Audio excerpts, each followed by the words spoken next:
ভাইয়ের সাথে আমার কোনো তর্ক নাই। বাউলরা এমন এক পর্যায়ে চলে গেল যে মুখ দেখা দেখিও হবে না, মরে গেলে এক বাউল আরেক বাউলকে দেখতে যাবে না, এই একটা অবস্থার সৃষ্টি হয়ে গেল। আগের দিনের বাউলরা ভাই সরল ছিল। আমার মনে হচ্ছে ভবিষ্যৎটা এমন আসতেছে, এক বাউল মরে গেলে আরেক বাউল দেখতে যাবে না, মনের মধ্যে বড় কষ্ট লাগতেছে। আল্লাহ যেন সবাইকে বুঝার তৌফিক দান করে। বড় জটিল একটা সমস্যা আমরা অতিক্রম করছি। কাজল ভাই, তুমি তো জ্ঞানীগুণী মানুষ, একটু বাতাসটা বোঝা দরকার। এই বাউল গান কোথায় চলে গেছে? এই কাদা ছোড়াছড়ি যেন আমার মধ্যে তোমার মধ্যে না হয়। পৃথিবীর বাউলরা করুক গিয়া কই যারা ধ্বংসের মুখে যাক, তাতে আমার আপত্তি নাই। কিন্তু তুমি কাজল দেওয়ান, আমায় আদিব দেওয়ান, আমাদের একটা বংশের একটা ক্যারির মর্যাদা রয়েছে, আমরা যেন সেই সমস্ত কথাবার্তা না।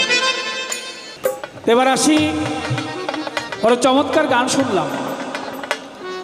নিজকে নিজে চিনতে হইলে দেখতে হইলে, নিজকে নিজে দেখতে হইলে লাগে একটি আয়না, মুর্শিদ ছাড়া খোদার দিদার পাবে না।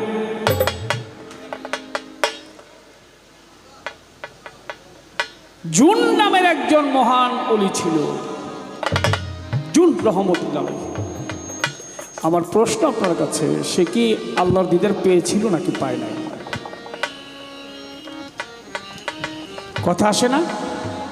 আপনারা কি শুনতেছেন? বুঝেন? কথা বোঝা যায়? একজন দার্শনিক আসছিল, নাম তার সক্রেটিস। বড় দার্শনিক ছিল, একটু পড়ে দেখবেন, গুগলে সার্চ দিলে পাবেন। তিনার একজন ভক্ত ছিল, নাম তার প্লেটো। এই প্লেটো ভক্ত গুরুকে জিজ্ঞেস করলেন, ধর্ম কি? গডকে? আমি কে? ধর্ম আমি কিভাবে জানতে পারব? ধর্ম সম্বন্ধে দার্শনিক সক্রেটিস তার জবাবে বললেন, নো দাই সেলফ। তুমি তোমাকে ধ্যানে রেখে তোমাকে যদি চিনতে পারো, তাহলে তোমার ধর্ম সম্বন্ধে জানা হবে, গড সম্বন্ধে জানা হবে। আরেকজন সনাতন ধর্মে প্রবর্তক হয়েছিলেন, হিন্দু লোক যদি থাকেন তারা জেনে থাকবেন, নাম তার শ্রীকৃষ্ণ মহাপ্রভু। তাকে প্রশ্ন করেছিল নারদ মুনি, ধর্ম কি? ভগবান কি? জবাবে শ্রীকৃষ্ণ বলেছিল, আত্মানং বিধি, আত্মানং বিধি। তুমি তোমার আত্মাকে যদি চিনতে পারো, তোমার ধর্ম সম্বন্ধে জানা হয়ে যাবে। বৌদ্ধ ধর্মে একজন ধর্মযাজক আসছিলেন, নাম তার গৌতম বুদ্ধ। তার এক ভক্ত, নাম তার আনন্দ। আনন্দ জিজ্ঞেস করলেন, ধর্ম কি? ঈশ্বর কি? জবাবে গৌতম বুদ্ধ বললেন, ধর্মং শরণং গচ্ছামি, বৌদ্ধং শরণং গচ্ছামি। তুমি তোমার নিজেকে চেনো, তাহলে চিনতে পারবে তোমার ধর্ম কি, তোমার সেই ঈশ্বরকে। অবশেষে মক্কা নগরে আসলেন রাসূল আকরাম সাল্লাল্লাহু আলাইহি ওয়াসাল্লাম। নবীজিকে জিজ্ঞেস করলেন, মাওলা আলী, ধর্ম কি? আল্লাহকে আমি জানতে চাই। নবী তার জবাবে বললেন, মান আরাফা নাফসাহু ফাকাদ আরাফা রাব্বাহু। কি বললেন? মান আরাফা, মান আরাফা নাফসাহু ফাকাদ আরাফা রাব্বাহু। তুমি রবকে যদি জানতে চাও, ধর্ম যদি জানতে চাও, তাহলে তুমি তোমার মধ্যে বিচরণ করো। এখন উনি আমার কথার জবাব দিতে দিতে বড় ভাই অনেক আলোচনা করেছেন। সেখানে কথা বললেন যে ডিম্বুরূপে ছিল আমার জগৎ জননী মা ফাতেমা, ডিমের খোসা ছিল মা ফাতেমা, পর্দা রূপে ছিল ইমাম হাসান। ছোট একটা পর্দা থাকে ডিমের একেবারে খোসার সাথে, এটা ইমাম হাসান। বিজল রূপে আলী মর্তুজায়, তারপরে একটা বিজলের পরে আবার একটা ছোট্ট কুসুমের উপর একটা পর্দা থাকে, সেটা হচ্ছে আমার ছোট ইমাম হোসেন আলাইহিস সালাম। আর কুসুম রূপে ছিল আমার নবী মোস্তফায়, আত্মা রূপে ছিল আমার স্বয়ং আল্লাহ কাদের গনি। আমার এখানেই প্রশ্ন, আত্মার রূপ কি? আত্মা হলো পাঁচটি আত্মা, নামাদি, জামাদি, হায়ানি, রুহু ইনসানি, রুহু কুরসি। এই পাঁচটি আত্মার পঞ্চরূপ, এই পাঁচটা রূপ কি? আরে বাবা, গান করে নিয়ে গে একটা।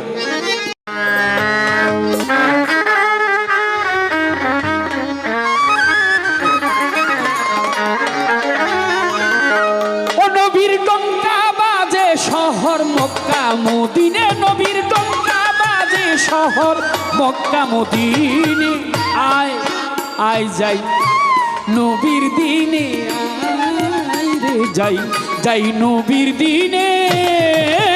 নবীর ডঙ্কা বাজে শহর মক্কা মদিনে, ডঙ্কা বাজে শহর মক্কা মদিনে, আয় গো যাই নবীর দিনে, আয় গো যাই নবীর দিনে দিনে। চোখ দেখে না, চোখ দেখে না, চোখ দেখে না। বলে আমি লন্ডন দেখছি, আমেরিকা দেখছি, ইউরোপ দেখছি, চোখ দেখে না। বড় ভাই, চোখ যদি দেখতো তাহলে অন্ধকারও দেখতো। হ্যাঁ, আপনি এখন যান, এই লাইটগুলি বন্ধ করে দেন, একটা ঘরে যান, ঘরের বাল্ব লাইট নিভিয়ে দেন, দেখবেন কিছু দেখা যায় না। যখন লাইট জ্বালাবেন ওই আলোটা চোখে আসলে ওই আলোতে আলোকিত হয়ে চোখ তখন দেখে। এই ও নবী বাজে শহর মক্কা মদিনে, ডঙ্কা বাজে শহর মক্কা মদিনে, আয় গো যাই নবীর দিনে, আয় গো যাই নবীর দিনে দিনে। অমূল্য দোকান খুলেছে নবী, চেতন যাবি তোরা সেই ধনী পাবি। অমূল্য দোকান খুলেছে নবী,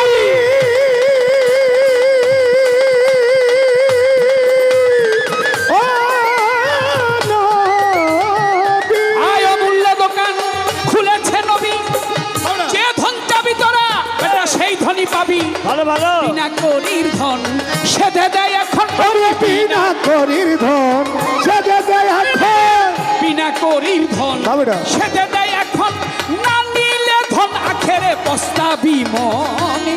আয় আয় আয় রে যাই নবীর দিনে, আয় রে যাই যাই নবীর দিনে। নবীর ডঙ্কা বাজে শহর মক্কা মদিনে, ডঙ্কা বাজে শহর মক্কা মদিনে, আয় গো যাই নবীর দিনে, আয় গো যাই নবীর দিনে।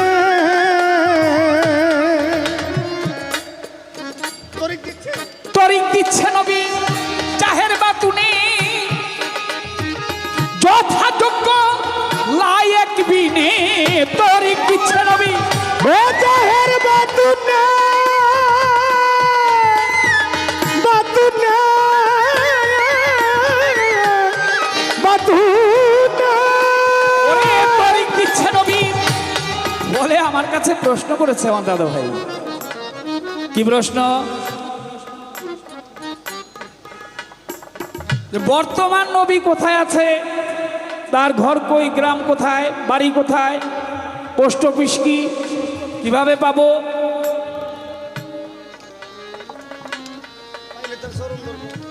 পাইলে তার চরণ ধরবো। এই বেশি দূরে না, আমাদের ভারতবর্ষেই একজন মহান আল্লাহর ওলি, নাম তার ফতে আলী, ফতে আলী ওয়াইসি। কি নাম? ফতে আলী ওয়াইসি রহমতুল্লাহ আলাইহি। আমার নবীকে বলে, নবী গো আমি আপনার দেখা চাই। নবী বলে, আমাকে যেভাবে ডেকেছ দূরে থাকার কায়দা নাই। ঠিক আছে, দেখা দিব বৎসরে একবার।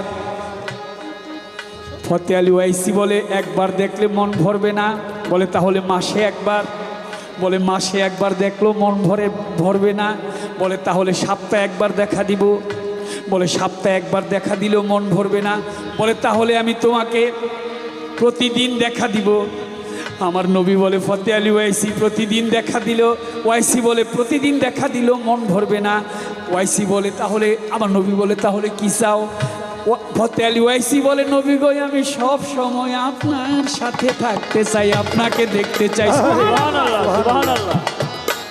আমার রাসূল বলে, ওয়াইসি আমি কথা দিলাম আমি সব সময় তোমার সাথে থাকবো। সুবহানাল্লাহ, সুবহানাল্লাহ। তরিক ধরেছে নবী জাহের বাতুনে, যথাযোগ্য লায়ক বিনে তরিক ধরেছে নবী। ওরে জাহের বাতুনে, বাতুনে,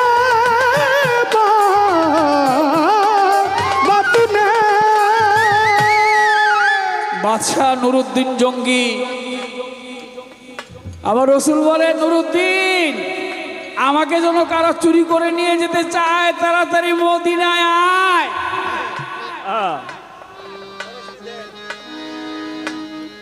ডাইরেক্ট একটা সরাসরি দেখে মেয়ে ভাই, এনার কোনো সালসাতুরি নাই। সদরঘাট আমিও আইছি, সদরঘাটের পানও খাইছি, একটা গানও শুনছিলাম, যদি সুন্দর একটা মন পাইতাম, যদি নতুন একটা মুখ পাইতাম, সদরঘাটের পান গিলতারে বানাই খাই। এই শুনছেন না গানটা? আমিও সদরঘাটের পান খাইছি ভাই, আমিও ঢাকার বলাই। আমি এই বুড়িগঙ্গায় এই পারতে একবার এই পার আইছি, ওই পারতে গোসল করছি বুড়িগঙ্গায় সারা জীবন, মানে ছোটবেলায়। একের নদীর লগে আমার বাড়ি। তো একটা কথা আছে, বাঙ্গালরে হাইকোর্ট দেখায় না, বাঙ্গাল হাইকোর্ট চিনি। আমি ওই কিনা তো কম ঘুরি নেই, বহুত ঘুরছি, আইতে আইসি, আইতে গেছি। আরে তরিক ধরে ছাড়ো ওই দহের বাতুনা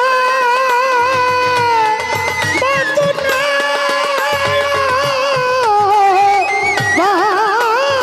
বাতুনা যথাযোগ্য লায়ক বিনে রোজায়ার নামাজ এই ব্যপ্ত কাজ, ওরে রোজায়ার নামাজ এই ব্যর্থতা, রোজায়ার নামাজ এই ব্যপ্ত কাজ, গুপ্ত পথ মিলে নবীর ভক্তির সন্ধানে আয় আয় যাই নবীর দিনে, আয় যাই যাই নবীর দিনে।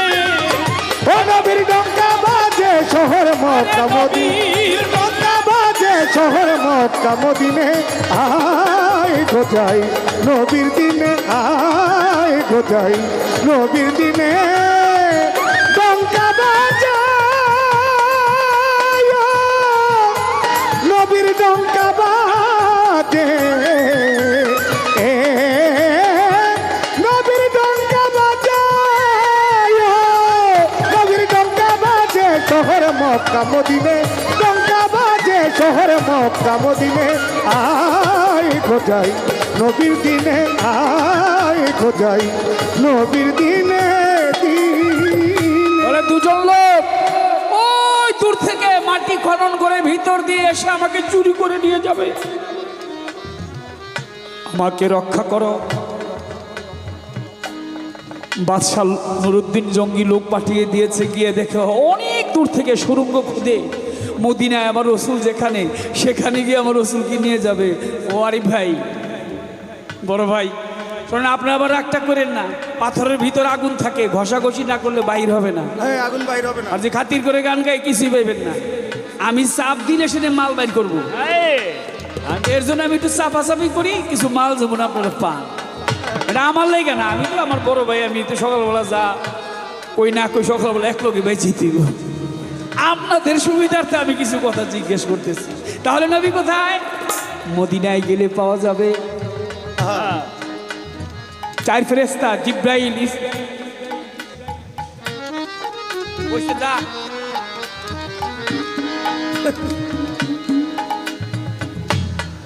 জিব্রাইল আলাইহিসসালাম, ইসরাফিল আলাইহিসসালাম, মিকাইল আলাইহিসসালাম, আজরাইল আলাইহিসসালাম নবীকে মদিনায় আনতে যাবে।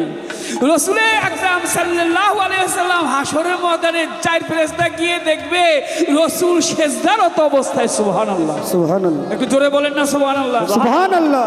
সিজদারত অবস্থায় তার পবিত্র চোখ বেয়ে বেয়ে পবিত্র পানি পড়ছে, পানি গড়িয়ে গড়িয়ে পবিত্র দাড়ি মোবারক বেয়ে বেয়ে সেই পানি মাটিতে পড়ে। আমার জিব্রাইল ফেরেশতা নবীকে প্রশ্ন করে, ইয়া রাসূলুল্লাহ, এই পানি কিসের? আমার নবী বলে, এই সিজদারত অবস্থায় আমি আমার এই উম্মতের জন্য সারা জীবন কেঁদেছি। নবীর ডঙ্কা বাজে শহর মক্কা মদিনে, ডঙ্কা বাজে শহর মক্কা মদিনে, আয় গো যাই নবীর দিনে, আয় গো যাই নবীর দিনে, নবীর ইয়ার ছিল চারজন, আবু বকর সিদ্দিক রাদিয়াল্লাহু তাআলা আনহু, হযরত ওমর কাজী রাদিয়াল্লাহু তাআলা আনহু, হযরত ওসমান গনি রাদিয়াল্লাহু তাআলা আনহু, হযরত আলী করিমুল্লাহ ওয়াজহু, চারজন ছিল সাহাবা। তাই লালন সাইজি তার গানে বলেছে, নবীজির ইয়ার ছিল চারজন, চারজনকে দিয়েছে নবী চার রকম রকম যাজন নবীজির ইয়ার ও ছিল চারজন,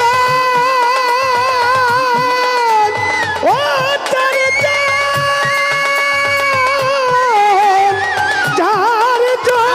নবীজির সাহাবা ইয়ার ছিল চারজন, চারজনকে দিয়েছে নবী 4 রকম যাজন। বিনা নবী পথে গোল হলো 4 পথে, বিনা নবী পথে গোল হলো চার মধ্যে, বিনা নবী পথে গোল হলো 4 মধ্যে। লালন বলে তুই আবার গোলে পড়িস রে, আয় আয় যাই নবীর দিনে আয় গো যাই নবীর দিনে, ও নবী ডঙ্কা বাজে শহর মক্কা মদিনে, ডঙ্কা বাজে শহর মক্কা মদিনে, আয় গো যাই নবীর দিনে, আয় গো যাই নবীর দিনে দিনে।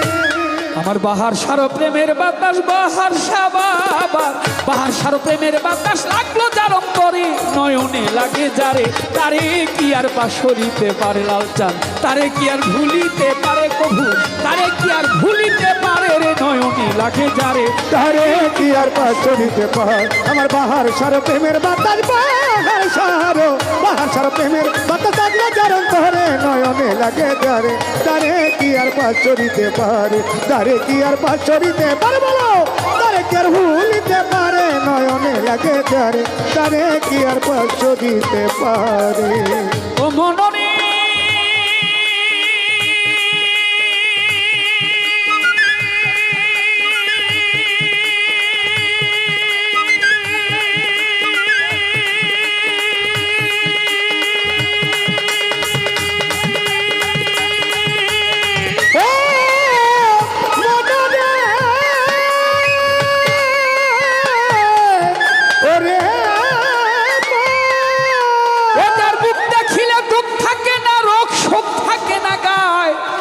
যার কথা শুনলে দুনিয়ার কথাগুলি সব ভুল পড়িয়া যায়, এমন একজন বাহার শাহ বাবা আইলে সংসারে, এমন একজন মুক্তেশ্বরে, আইলে সংসারে, আরে এমন একজন গণিশা বাবা, আইলে সংসারে, আরে বড় পিয়ার খাজা বাবা, আইলে সংসারে, ওরে শাহ জালাল শাহ পরা, আইলে সংসারে, আরে এমন একজন সলেমান ল্যাংটা, আইলে সংসারে, আরে এমন একজন বাবা ভান্ডারী, আইলে সংসারে, রাহেত আলী শাহ কান্দু শাহ, আইলে সংসারে, আরে তিতু শায়ার নোয়াব আলী শাহ, আইলে সংসারে, কোনা কদম চানার চান মস্তা, আইলে সংসারে, ওরে এমন একজন সুরেশ্বরী, আইলে সংসারে, মনে এমন একজন আট্রসী চন্দ্রপুরী, এমন একজন শরফুদ্দিন চিশতি, আইলে সংসারে, মনে এমন একজন আফাজুদ্দি শাহ, আইলে সংসারে, মনে এমন একজন বিনোদ সারে, আইলে সংসারে, আরে এমন একজন ইলিয়াস শাহ বাবা, আইলে সংসারে, আরে এমন একজন সিরাজ সারে, আইলে সংসারে, মনে এমন একজন আলেপ চান দরবেশ, আইলে সংসারে, মনে এমন একজন মালেক চা, আইলে সংসারে, আরে মনে এমন একজন খালেক চা, আইলে সংসারে, মনে এমন একজন মাদ্রাল রাজা, পাও যদি সংসারে কি করবে জানো তোমরা? জীবন যৌবন বিলাইয়া দাও, জীবন আর যৌবনটা, জীবন যৌবন বিলাইয়া দাও চরণের উপরে, নয়নে লাগে যারে তারে কি আর পাশ দিতে পারে, তারে কি আর পাশ দিতে পারে, তারে কি আর ভুলিতে পারে, নয়নে লাগে যারে তারে কি আর পাশ দিতে পারে। মনরে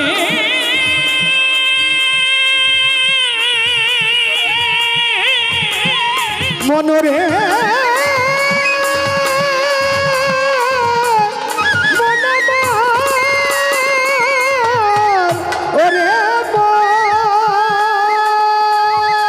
দয়াল নবী মেরাজে গিয়েছে, বোরাক নিয়ে হাতিম নামক এলাকা অথবা উম্মেহানির ঘর অথবা কাবা ঘরের বারান্দা, ওখান থেকে তিনি চলে গেলেন বাইতুল মুকাদ্দাস জেরুজালেম, যেটা এখন যুদ্ধ হচ্ছে, ফিলিস্তিনি ভাই বোনরা মার খাচ্ছে, প্রতিদিন ছোট ছোট শিশু বাচ্চারা মরছে, আল্লাহ তাদেরকে যেন রক্ষা করে, বলেন সবাই আমিন সুম্মা আমিন।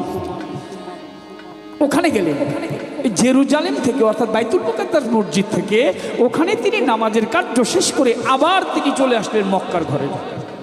কাবা ঘরের দরজা প্রথম আসমানের দরজা এক বরাবর, প্রথম আসমানের যিনি ফেরেশতা ছিলেন নাম তার মেহেতের ইসমাইল ফেরেশতা, মেহেতের ইসমাইল ফেরেশতাকে দরজা খুলতে বলে জিব্রাইল ফেরেশতায়,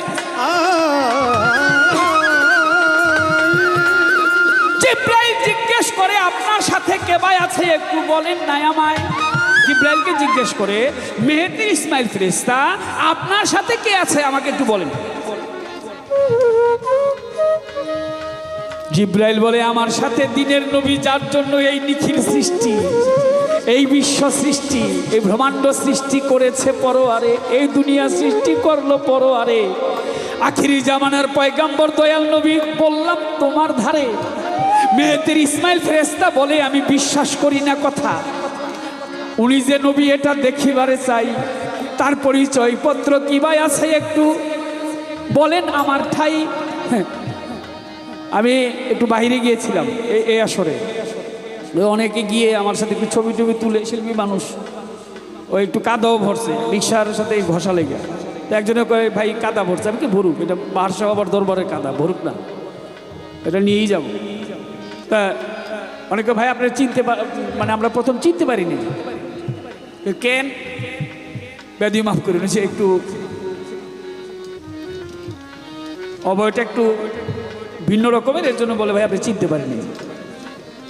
আবার এখানে কাছের লোক যারা, ওই রিপন, আমার মাসুম, ওই আমার ইমন, ওই ইসরাফিলদা, লালসান, আমাকে উজ্জ্বল, বাবুল ভাই, একের কাছের যারা, ওই যে আমার নাতি নতুন বিয়ে করছে শান্ত,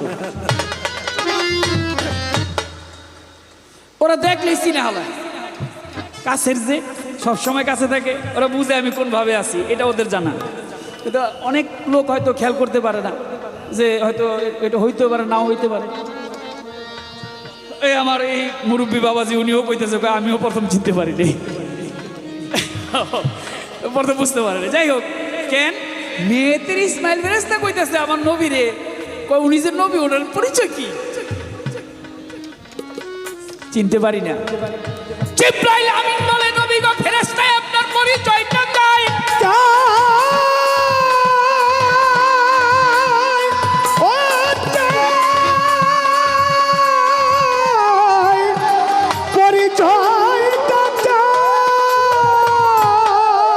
কথা শুনে বলছে, আমার নবী মোস্তফায়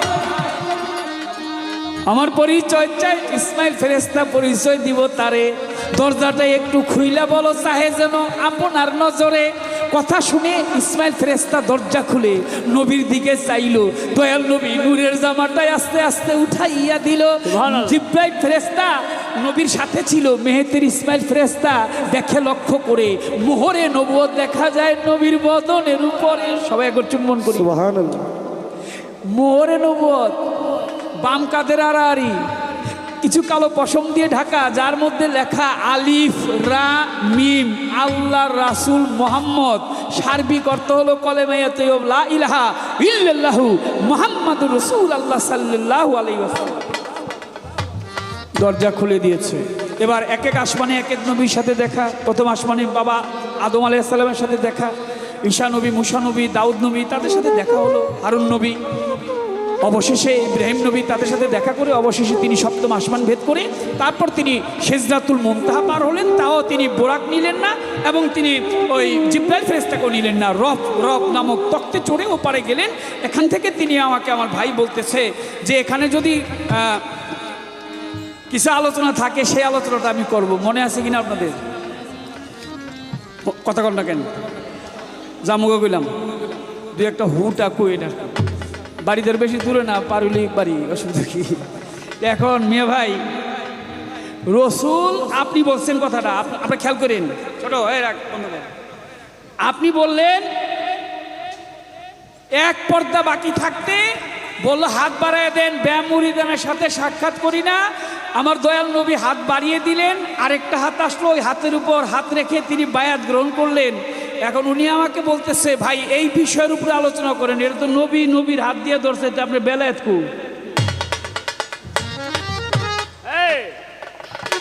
আমি তো বেলায়েত দেখি না, বেলায়েত দেখেন আপনি। নবীজি এক হাত দিয়ে, খেয়াল করবেন, আরেক হাত ধরে আছেন, নবীর হাতে নবী। অমূল্য দোকান খুলেছেন নবী, ছোট যে ধন চাবি তোরা সেই ধনী পাবি। অমূল্য দোকান খুলেছে নবী,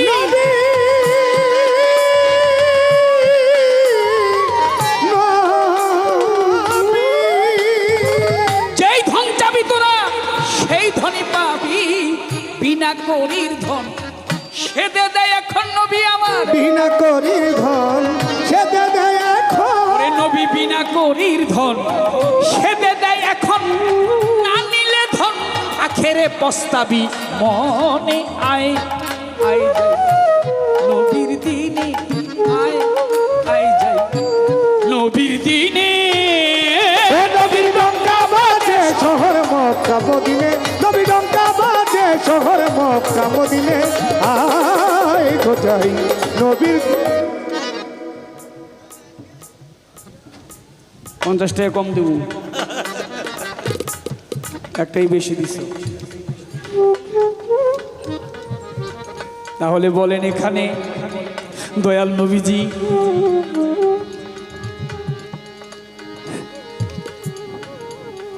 লালন সাইজি আরেকটা গানের মধ্যে বলছে, আমি আমার টুকু বলে যাই, আপনার টুকু আপনি বলবেন। গান যে আজকে কই যাইব আমি নিজেও জানি না। কি বলছে লালন? বলে কায়াধারী হয়ে কেন বলরে তার ছায়া নাই, মদিনায় রাসূল নামে কে এলো রে ভাই? আরে ওই মদিনায় রাসূল ভালো ভালো নামে কে এলো রে ভাই? ও পাগল কায়া ধারি হয়ে কেন, কায়া ধারি হয়ে কেন, বলো রে তার ছায়া নাই, ওরে বলো রে তার ছায়া নাই, মদিনায় রসুল নামে কে এলো রে ভাই, ওই মদিনায় রসুল নামে কে এলো রে ভাই। ছায়াবিহীন যাহার কায়া, ত্রিসংসারে যে তাহার ছায়া, ছায়াবিহীন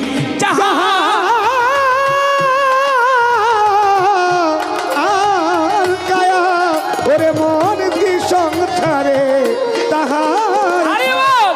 ছায়াবিহীন ওরে যাহার কায়া, দেখি ত্রিসংসারে যে তাহার ছায়া। এ কথাটি মর্ম লবণ নাই, এ কথাটির মর্ম লওয়া, এ কথাটির মর্ম লওয়া, এই কথাটির মর্ম। আপনার নাম কি? মিলন ভাই অনেকগুলি টাকা দিছে, মাইন্ড করেন না। আপনার একটা কথা কই, আমি এবার তো বাস্তববাদী মানুষ। আরেক ভাই এরকম টাকা দিছিল আগের আসরে, তা আমি এবার গেছি বাইরে, কয় ভাই মনে কিছু নিয়েন না, আমি তো টাকা দিতে দিতে সব দিয়া লাইছি, আমার 50,000 টাকা দেন, ভাড়া নাই। মিলন ভাই রাগ করেন না, আপনি আছে তো নাকি? তাহলে লয়ে যান, দেন। পরে আবার কই না বাইরে গেলে যে ভাড়া নাই। আরে কায়া ধারি হয়ে কেন, এ কথাটির মর্ম লওয়া রে, এই কথাটির মর্ম লওয়া, অবশ্যই অবশ্যই করে আমি অবশ্যই অবশ্যই চাই ওই মদিনায় রাসূল নামে কে এলো রে ভাই, কায়া ধারি হয়ে কেন, কায়া ধারি হয়ে কেন, বলো রে তার ছায়া নাই। কায়াধারী হয়ে কেন বলরে তার ছায়া নাই, মদিনায় রাসূল নামে কে এলো রে ভাই? তাহলে কি প্রশ্ন রাখতে পারি না আপনাদের কাছে একটা? আমার ছায়া আছে, দেখেন দেখেন দেখেন, আপনারা দুপুর রোদ্রে যখন হাঁটেন ছায়া থাকেন একটা। এবার একটু বলেন, আমার রসুল আকরাম সাল্লাল্লাহু আলাইহি ওয়াসাল্লাম নবীজির কি এরকম ছায়া ছিল? আলহামদুলিল্লাহ আলহামদুলিল্লাহ আলহামদুলিল্লাহ। প্রখর রৌদ্রে যখন রসুল হেঁটে যেতেন, তার কায়া ছিল কিন্তু তার ছায়া ছিল না। কারণ আমি অন্যদিকে যাব না, আমার নবী যে সম্পূর্ণটাই পাক পবিত্র, পুত পবিত্র নবী, নূরের নবী। সুবহানাল্লাহ সুবহানাল্লাহ। ও দাদা ভাই,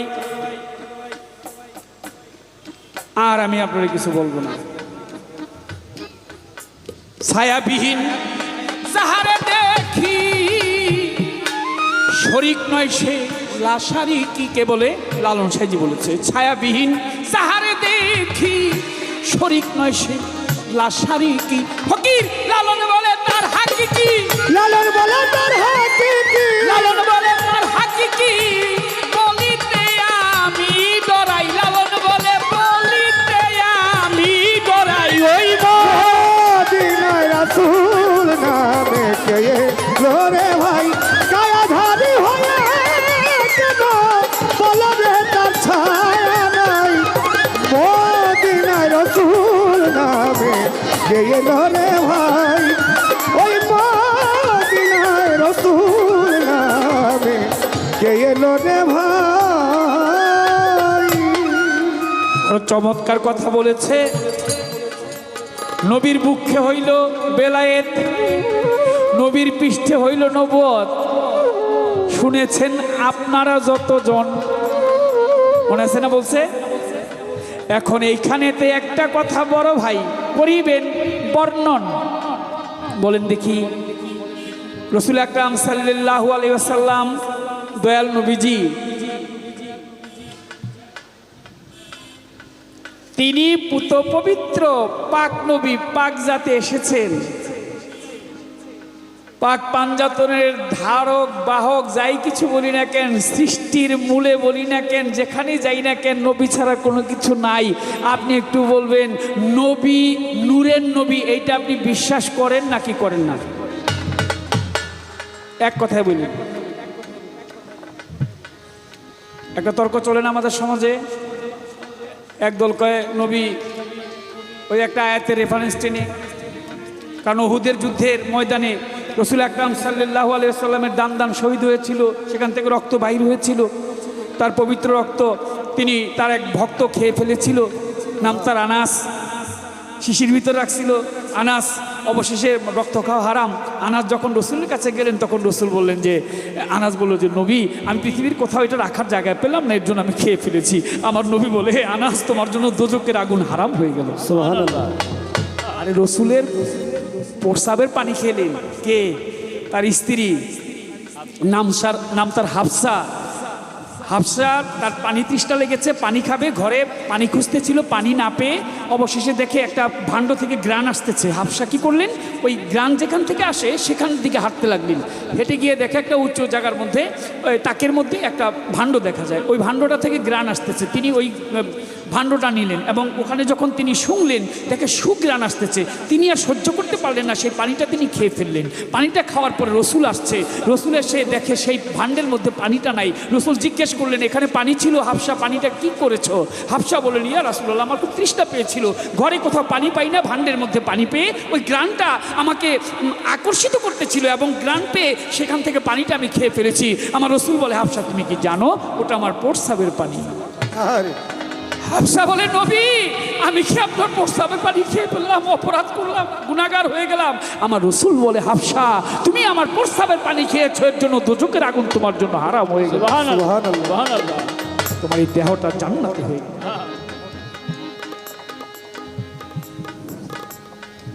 আর একদল বোকার দল আছে, বলা যাবো না, বেশি বলবো না, তা বলার আগেই বলছি, আর কিছু বলবো না বড় ভাই, আপনার মুখ থেকে শুনি। আমার কিন্তু জানাই আছে আপনি বড় জ্ঞানী। ছোট্ট একটি গানের অনুরোধ আছে, ওই গানটা গিয়ে আসর দিব ছেড়ে, তারপর কথা বলবে বড় ভাই আমার দ্বারাই আসরে। কি গানটা? ওই যে কি গানটা টিভি দয়ালের দরবার থেকে বলছে, গানটা যদি এই সময়ের না, কিন্তু যেহেতু গাইতে বলছে গায়ে দিই নাকি।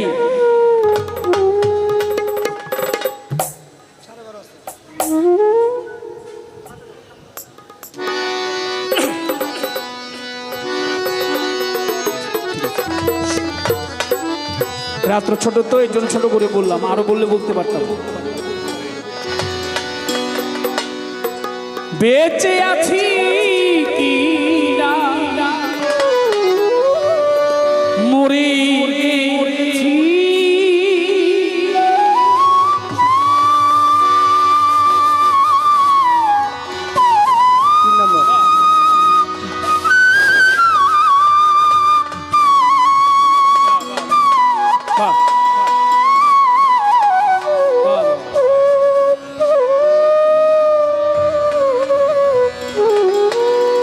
একবার এসে দেখে যাও আমি কত সুখে আছি ও সাথী।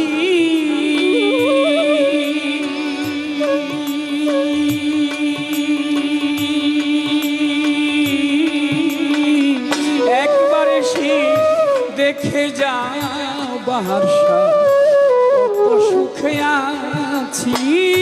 বেঁচে আছি কিনা মরে গিয়েছি, বেঁচে আছে কিনা আমি মরে গিয়েছি।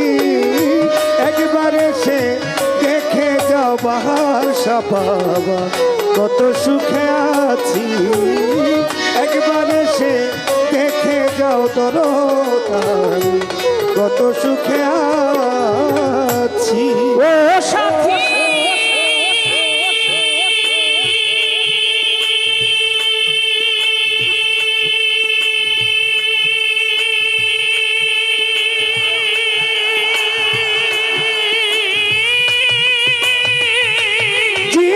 জীবন সাথী ভুল বুঝে চলে গেছো মাতাল সাথী আমায় ফেলে একা। আজ কতদিন কত হলো পাই না তোমার দেখা। ও সাথী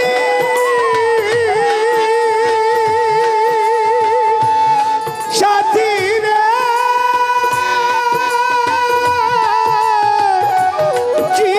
জীবন সাথী ভুল বুঝে চলে গেছো সাথী আমায় ফেলে একা। কতদিন কত হলো পাই না তোমার দেখা। সেই যে গেলে আর এলে না কি ভুল বলো করেছি। সেই যে গেলে আর এলে না কি ভুল বলো করেছি। সেই যে গেলে আর এলে না কি ভুল বলো করেছি। একবার এসে দেখে যাও বাহার শাহ বাবা কত সুখে আছি। বেঁচে আছি কিনা মরে গিয়েছি, বেঁচে আছি কিনা আমি মরে গিয়েছি। একবার এসে দেখে যাও দরদাবি কত সুখে আছি। একবার এসে দেখে যাও প্রাণ বন্ধু কত সুখে আছি। ও সাথী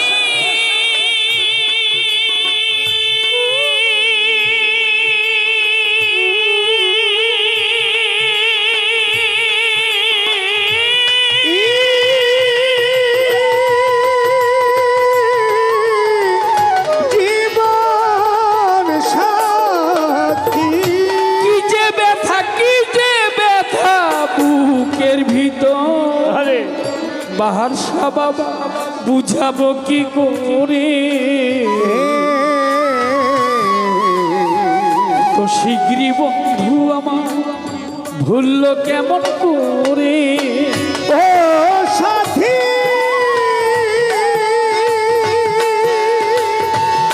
সাথী জীবন সাথী কি যে ব্যথা বুকের ভিতর বুঝাবো কি করে। এত শীঘ্রই বন্ধু আমার ভুললো কেমন করে। আমি তো যেমনই ছিলাম তেমনই আছি। আমি তো যেমনই ছিলাম তেমনই আছি। আমি তো সে আগের মতো মাতাল তোমারই আছি। একবার এসে দেখে যাও কত সুখে আছি।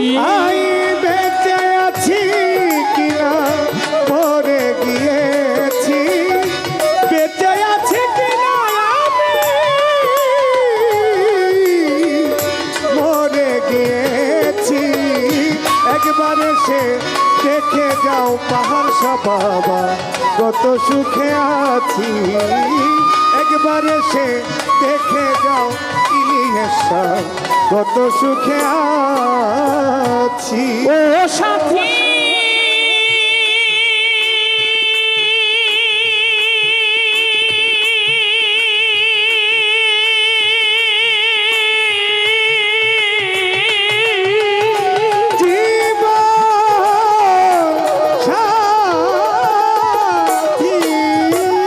নিঃসঙ্গ নিঃসঙ্গ জীবন আমার, বন্ধি প্রেমের জেলখানা।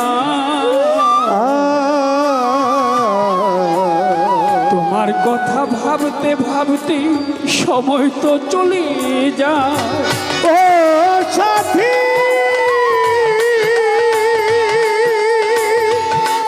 সাথী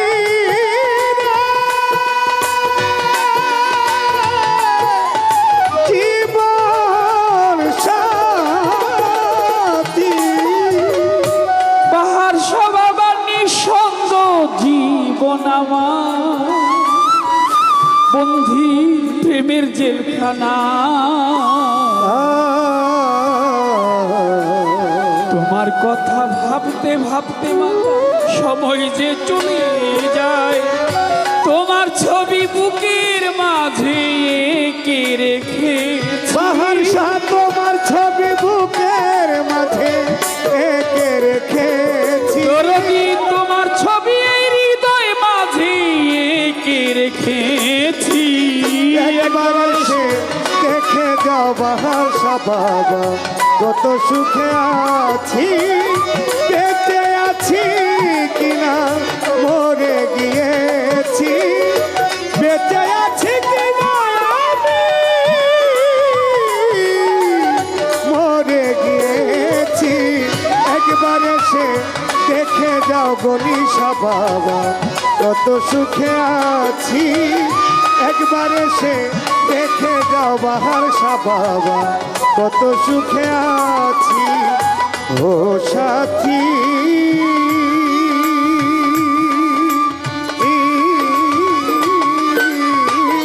একবার এসে দেখে যাও বাহার শাহ বাবা কত সুখে আছি। একবার এসে দেখে যাও দরদ আমি কত সুখে আছি। ও সাথী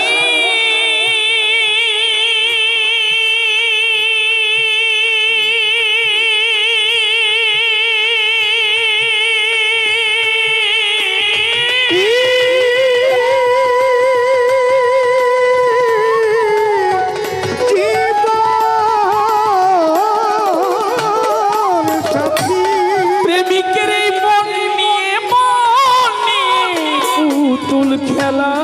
আরে মাতাল বন্ধুরে আর খেলো না।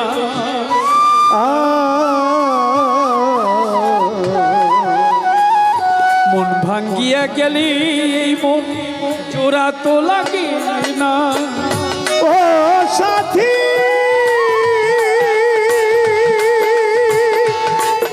সাথী রে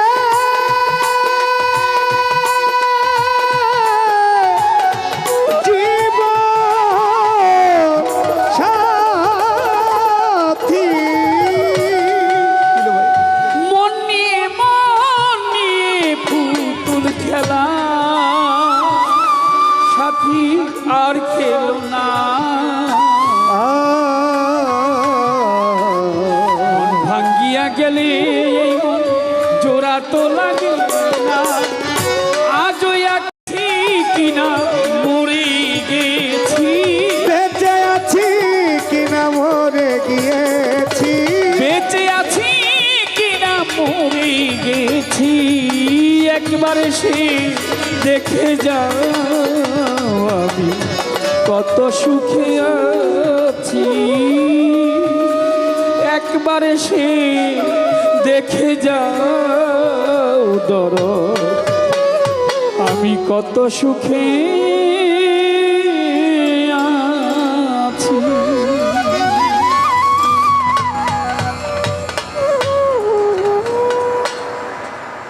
নীরবতা, আপনাদের নীরবতা আমাদের গানের ফিরে পেয়েছে প্রাণ, তাই সকলকে জানাই অভিনন্দন, কৃতজ্ঞতা।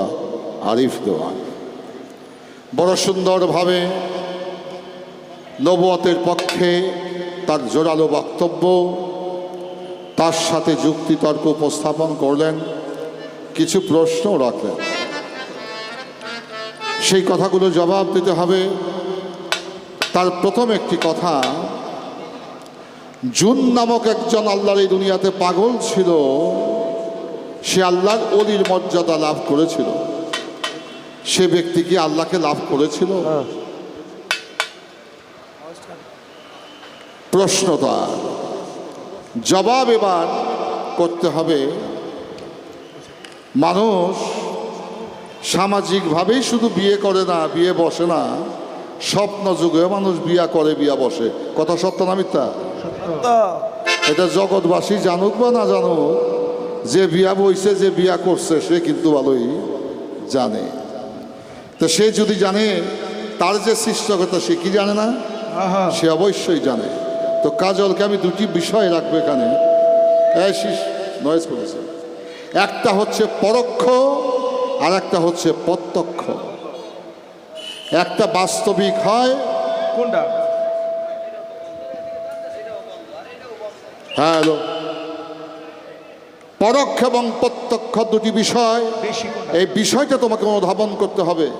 যিনি জুন নামক আল্লাহর ওলি ছিল, পার্থিব জগতের লোক যদি কেউ নাও জানে তার মুর্শিদ নাই, তার অবশ্যই মুর্শিদ আছে। সেটা প্রত্যক্ষ বা পরোক্ষ, পরোক্ষ বা প্রত্যক্ষ, যে কোনো একভাবে তার মুর্শিদ অবশ্যই ছিল। শেষ করলাম। এবার মানব দেহের মধ্যে 5টি আত্মা, জীবাত্মা, পরমাত্মা, আত্মা, রামাত্মা, রামেশ্বর আত্মা, সংকেশন। কোরআনের ভাষায় বলা হয়েছে রুদামাদি, রুজামাদি, রু হাওয়ানি, রু ইনসানি, রু কুরসি। এই মানব দেহের মধ্যে যে পঞ্চ আত্মা, সেই পঞ্চ আত্মার রূপও আছে, রঙও আছে। আচ্ছা, এই ইলেকট্রিক বাতিগুলো কি রং?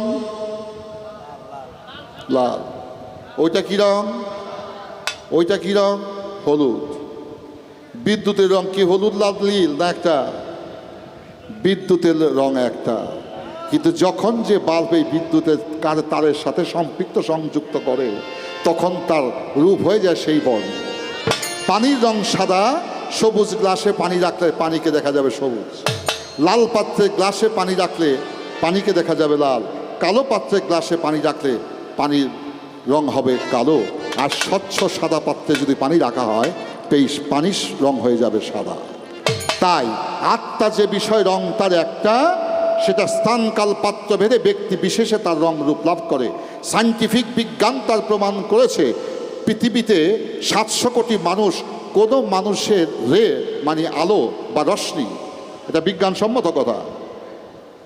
এটা বাংলা ভাষা হচ্ছে রঞ্জন রশ্মি, বাংলায় বলে, সহজ বাংলায় বলে আলো, আর ইংরেজিতে বলে এনার্জি বা পাওয়ার বা কারেন্ট। পৃথিবীতে কারেন্টের রূপে একটা, কিন্তু স্থানকাল পাত্র ভেদে পানির যেমন রং পরিবর্তন ঘটায়, তদ্রূপ মানবের কারণে, দেহের কারণে সেই আত্মার রং পরিবর্তনশীল। আসা যাক মূল যে আলোচনা, সেই রঞ্জন রশ্মি 700 কোটি মানুষ পৃথিবীতে, কোনো মানুষের রের সাথে, আলোর সাথে কোনো মানুষের মিল নাই। তার মধ্যে অবশ্যই বৈচিত্র্য। কেন বৈচিত্র্য? আমার স্রষ্টা বৈচিত্র্যময়, তার সৃষ্টিও বৈচিত্র্যময়। স্রষ্টারও কোনো মেশাল নাই, সৃষ্টিরও জগতে কোনো মেশাল নাই। এবার আসা যাক, আমার কাছে তিনি জানতে চেয়েছেন আত্মার বিষয়ে।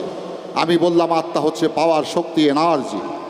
এটার রং একটি, কিন্তু স্থানকাল পাত্র ভেদে তার রং রূপ ভিন্নতা প্রকাশ পায় মাত্র।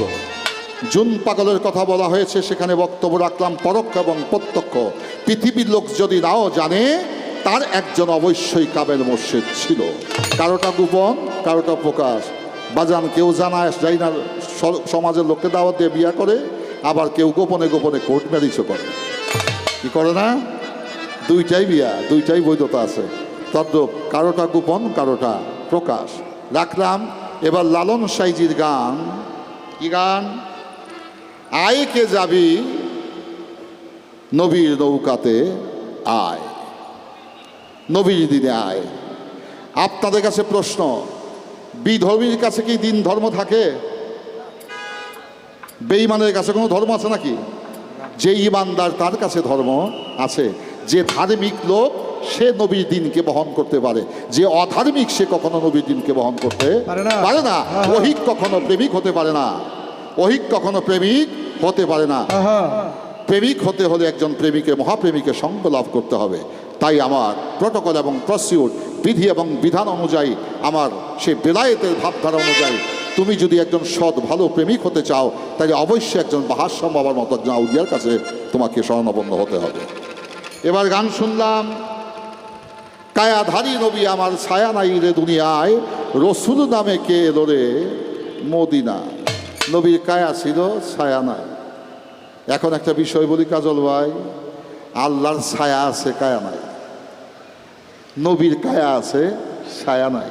এখন আপনাকে বুঝতে হবে কে আল্লাহ, কে নবী, কে আল্লাহ এবং কে নবী। নবীর আমার নবীর কায়া ছিল, ছায়া নাই। আল্লাহর ছায়া আছে, তার কায়া নাই। এখন নবীর আছে কায়া, মাওলার আছে ছায়া। এই ছায়া কায়ার বন্ধন দিয়াই এই পৃথিবীকে, জগৎ সংসারকে উদ্ধার করার জন্য আমার বেলায়েতের নবী এই পৃথিবীতে এসেছিলেন। এবার বললেন, ভাই চাপ না দিলে তো মধুবাই দেব না, কিন্তু বে জায়গায় চাপ দিও না। একটা কথা কইছিলাম, জাহাজ বিল্ডিং 52,53 বলে আমার বাড়িতে এই জায়গায়, আপনি বাঙ্গাল হাইকোর্ট দেখান না। ভাই কথাটা এইরকমভাবে তোমার বলা ঠিক হয় না। আমি ওই প্রসঙ্গের লোক না, ওইভাবে কথা বলতে আমি শিখি নাই।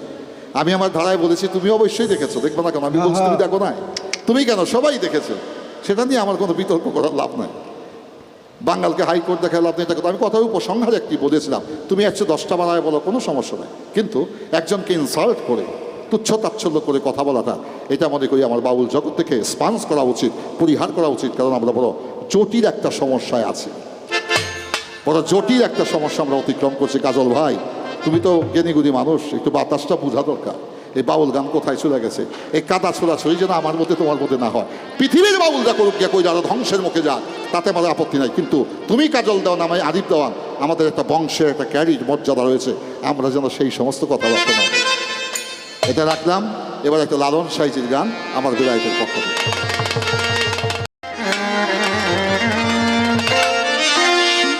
সরিব সাধনে সিদ্ধ হইতা, সরিব সাধনে সিদ্ধ হয় তার মানুষ গুরু নিষ্ঠা যা হবে, মানুষ গুরু নিষ্ঠা যা।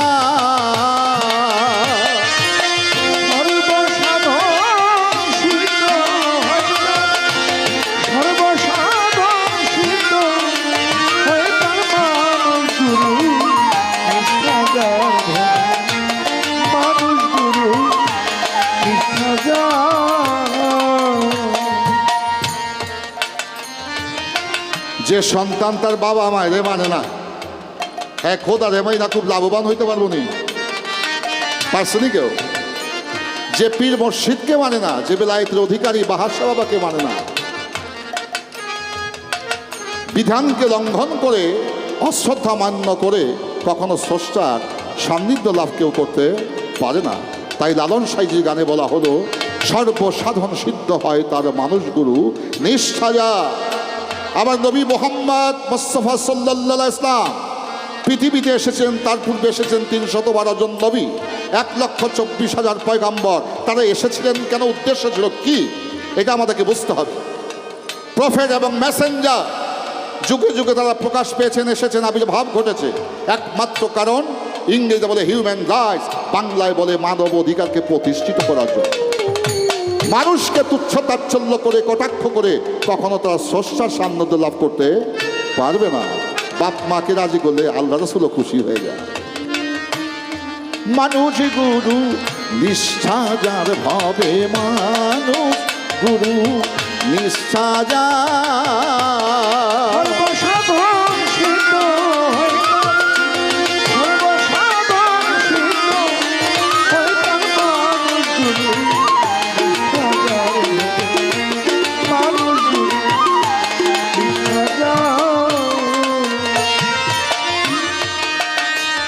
আমাদের এই ঢাকার দক্ষিণ দিকের নদী, এই নদীটার নাম বুড়িগঙ্গা। বুড়িগঙ্গা না? ফতুল্লা পার হয়ে গেলে ধলেশ্বরী, ফতুল্লা পার হয়ে গেলে ধলেশ্বরী। এইটা মধ্যনগর বক্তাবলী অতিক্রম করার পরে যখন আমরা কাঠপট্টিতে যাই, বুড়িগঙ্গা থাকে না, ধলেশ্বরী থাকে না, সেটার নাম হয়ে যায় মেঘনা।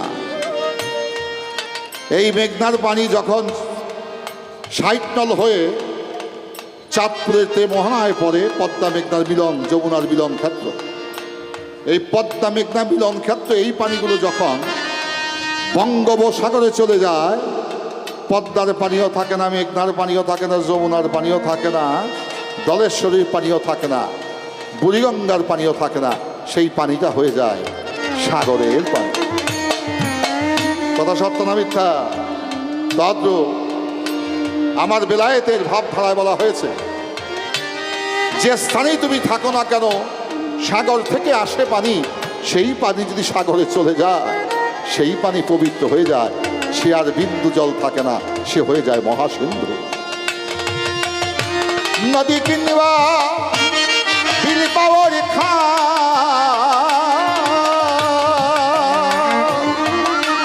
সারিবস্থলে একই আগে যা, নদী কিংবা কিংবা ওঠা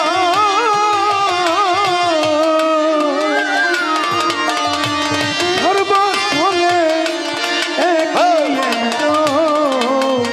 ওতে একাবে সাই ফেলে সর্বঠাই,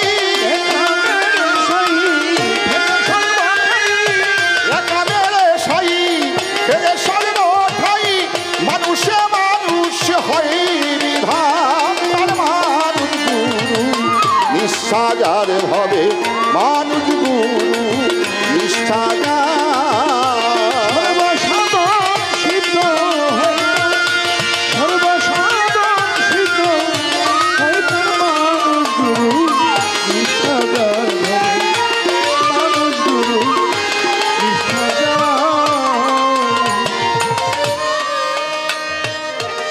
আমি অধম আরিফ দেওয়ান আর কাজল দেওয়ান, দুইজন আমরা গায়ক। আপনারা হাজার হাজার মানুষ বসে গান শুনছেন। যে গান গায় সেও মানুষ, যারা গান শোনে তারাও মানুষ। এই গান যে লেখে সেও মানুষ, গান যে সুর করে সেও মানুষ। এবার এই গানের সাথে যারা সঙ্গত করে তারাও গানের মানুষ। বাবাও মানুষ, মাও মানুষ, আমি নিজেও মানুষ। একটা গান শুনছেন না? এই যে দুনিয়া কিসের লাগিয়া, এত যত্নে গড়াইয়াছেন সাই, এই যে দুনিয়া ফেরো লাগিয়া এত যত্ন করাইয়াছেন সাই, এই যে দুনিয়া।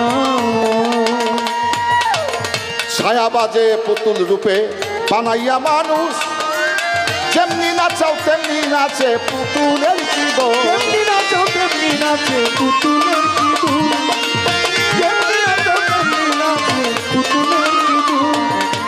ছায়া বাজে পুতুল রূপে বানাইয়া মানুষ, যেমনি নাচাও তেমনি নাচে পুতুলের কি গো। তুমি বাঁচাও তুমি মারো, তুমি নাচো তুমি মারো, যেমনি নাচাও তেমনি নাচি, তুমি খাওয়াইলে আমি খাই, আল্লাহ তুমি খাওয়াইলে আমি খাই, এই যে দুনিয়া।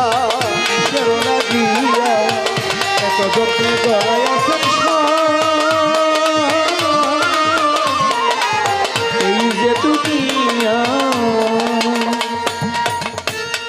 তো আমাদের পাশে ঢাকা কোর্ট কাছারি, ম্যাজিস্ট্রেট কোর্ট, জজ কোর্ট এই জায়গায়।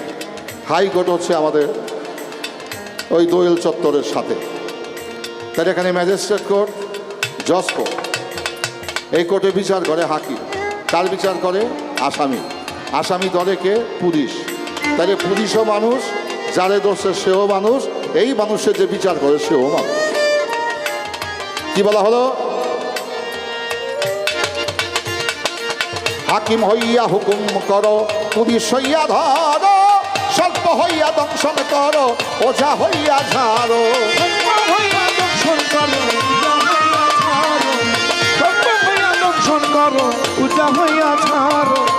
হাকিম হইয়া হুকুম করো, পুলিশ হইয়া ধরো, সর্প হইয়া দংশন করো, ওঝা হইয়া ঝাড়ো। তুমি বাঁচাও, আমি বাঁচি, তুমি বাঁচাও, আমি বাঁচি, তুমি বাঁচাও, আমি বাঁচি, তুমি খাওয়াই রে আমি খাই, আল্লাহ তুমি খাওয়াই রে আমি খাই, এই যে দুনিয়া। কিসের লাগিয়া এত যত্নে গড়াইয়াছেন এই যে দুনিয়া, কিসের লাগিয়া এত যত্নে গড়াইয়াছেন এই যে দুনিয়া। বেহেশত কার? বেহেশত কার? সৃষ্টি করছে কে? আল্লাহ। দোজখটা বানাইছে কে? আল্লাহ। যাইব কে? বেহেশতে মানুষ যাইব, দোজখেও মানুষ যাইব। তাহলে এখানে বোঝা যায় সৃষ্টির মূলে রয়েছে মহানায়ক, তিনি হচ্ছেন জগৎ স্বামী। পৃথিবীতে আমরা অভিনেতা অভিনেত্রী মাত্র, কেউ নবী, কেউ পয়গাম্বর, কেউ পীর মুর্শিদ, কেউ সাধারণ মানুষ, কেউ হাকিম, কেউ হুকুম, কেউ পুলিশ, কেউ চকিদার, কেউ অফিসার, কেউ পেয়াদা, কেউ চাকর, কেউ রাজা, কেউ প্রজা। এই সৃষ্টি জগৎ প্রভু চালাচ্ছেন, নেপথ্যে রয়েছেন মহানায়ক, তিনি হচ্ছেন সৃষ্টিকর্তা। তাই সাধক তার গানে বলেন, তুমি ব্যস্ত, তুমি দোজো, তুমি ভালো মন্দ, তুমি ফুল, তুমি মাওলা, তুমি তাতে গন্ধ, তুমি ফুল, তুমি মাওলা, তাতে কিছু গন্ধ, তুমি ফুল, তুমি মাওলা, তাতে কিছু গন্ধ। তুমি ব্যস্ত, তুমি দোজক, তুমি ভালো মন্দ, তুমি ফল, তুমি ফুল, তুমি তাতে গন্ধ। আমার মনে এই আনন্দ, আমার মনে এই আনন্দ, বাহাসা বাবা, আমার মনে এই আনন্দ, কেবল দয়াল তোমারে চাই, হাইরে কেবল বাজান তোমারে চাই, এই যে দুনিয়া। কিসের লাগিয়া এত যত্নে গড়াইয়াছেন এই যে দুনিয়া, কিসের লাগিয়া এত যত্নে গড়াইয়াছেন এই যে দুনিয়া। তাহলে আমরা কি বুঝতে পারলাম? সবার উপরে মানুষ সত্য, তার উপরে নয়। সৃষ্টিকে সেবিছে যেজন, ঈশ্বরকে বুঝিছে সেজন। ও কাজল ভাই, এই নবুয়তের মালিকও আল্লাহ, বেলায়েতের মালিকও আল্লাহ, নবীর মালিকও আল্লাহ, আসমানের মালিকও আল্লাহ, জমিনের মালিকও আল্লাহ, কাজল দেওয়ানের মালিকও আল্লাহ, এই অধম আরিফ দেওয়ানের মালিকও আল্লাহ। কি বাজান, কথা সত্য না মিথ্যা? তাই সত্য যদি হয়ে থাকে, আমরা একই প্রভুর সৃষ্টি, আমাদের মধ্যে শুধু রং রূপের বিবর্তন মাত্র, কিন্তু বিষয়টা তো একটা। এবার লালন সাইজি বলেন, নিরাকারে জ্যোতিময় যে আকার সাকার হইল সে, নিরাকারে জ্যোতিময় যে আকার সাকার হইল সে, নিরাকার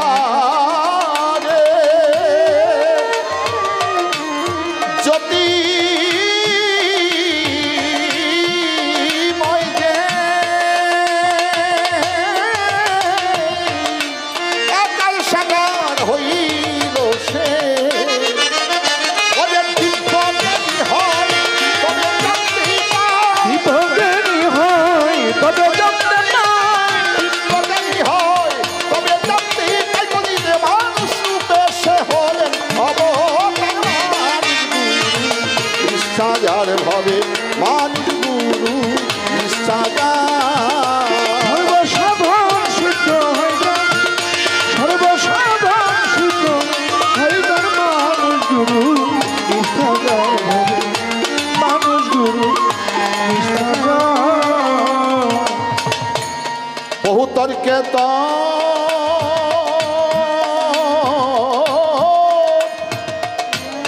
দিন বয়ে যায়, বিশ্বাসে ধনী কটে পায়। বহু তর্কে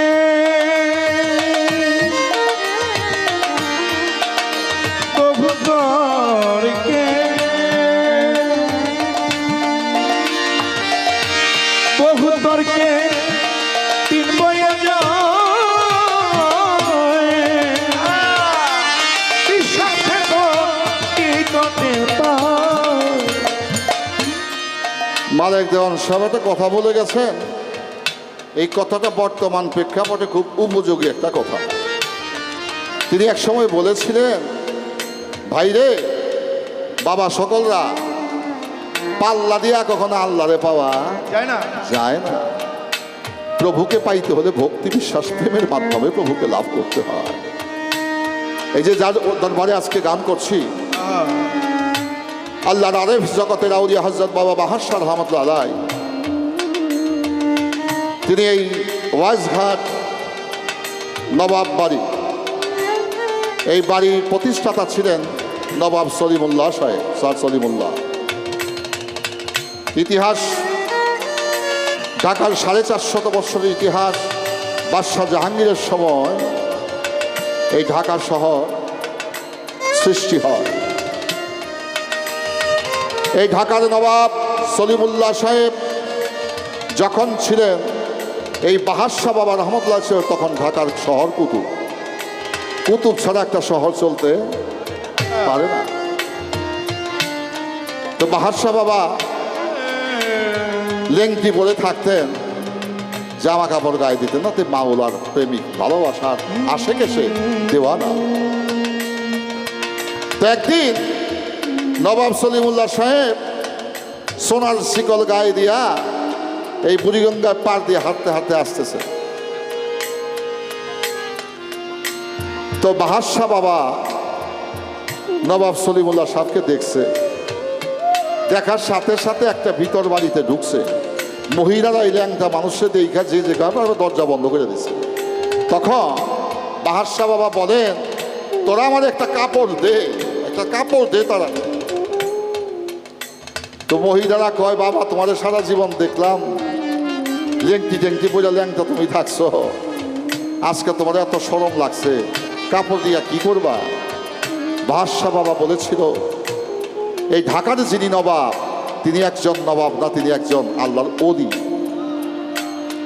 একজন মানুষ আমার সামনে পড়ছে, তাই আমার নিজের লজ্জা অনুভব হয়েছে, তাই তোর একটা কাপড় দে, ওই কাপড়টা পরিধান করে একজন মানুষের কাছে আমি যাব।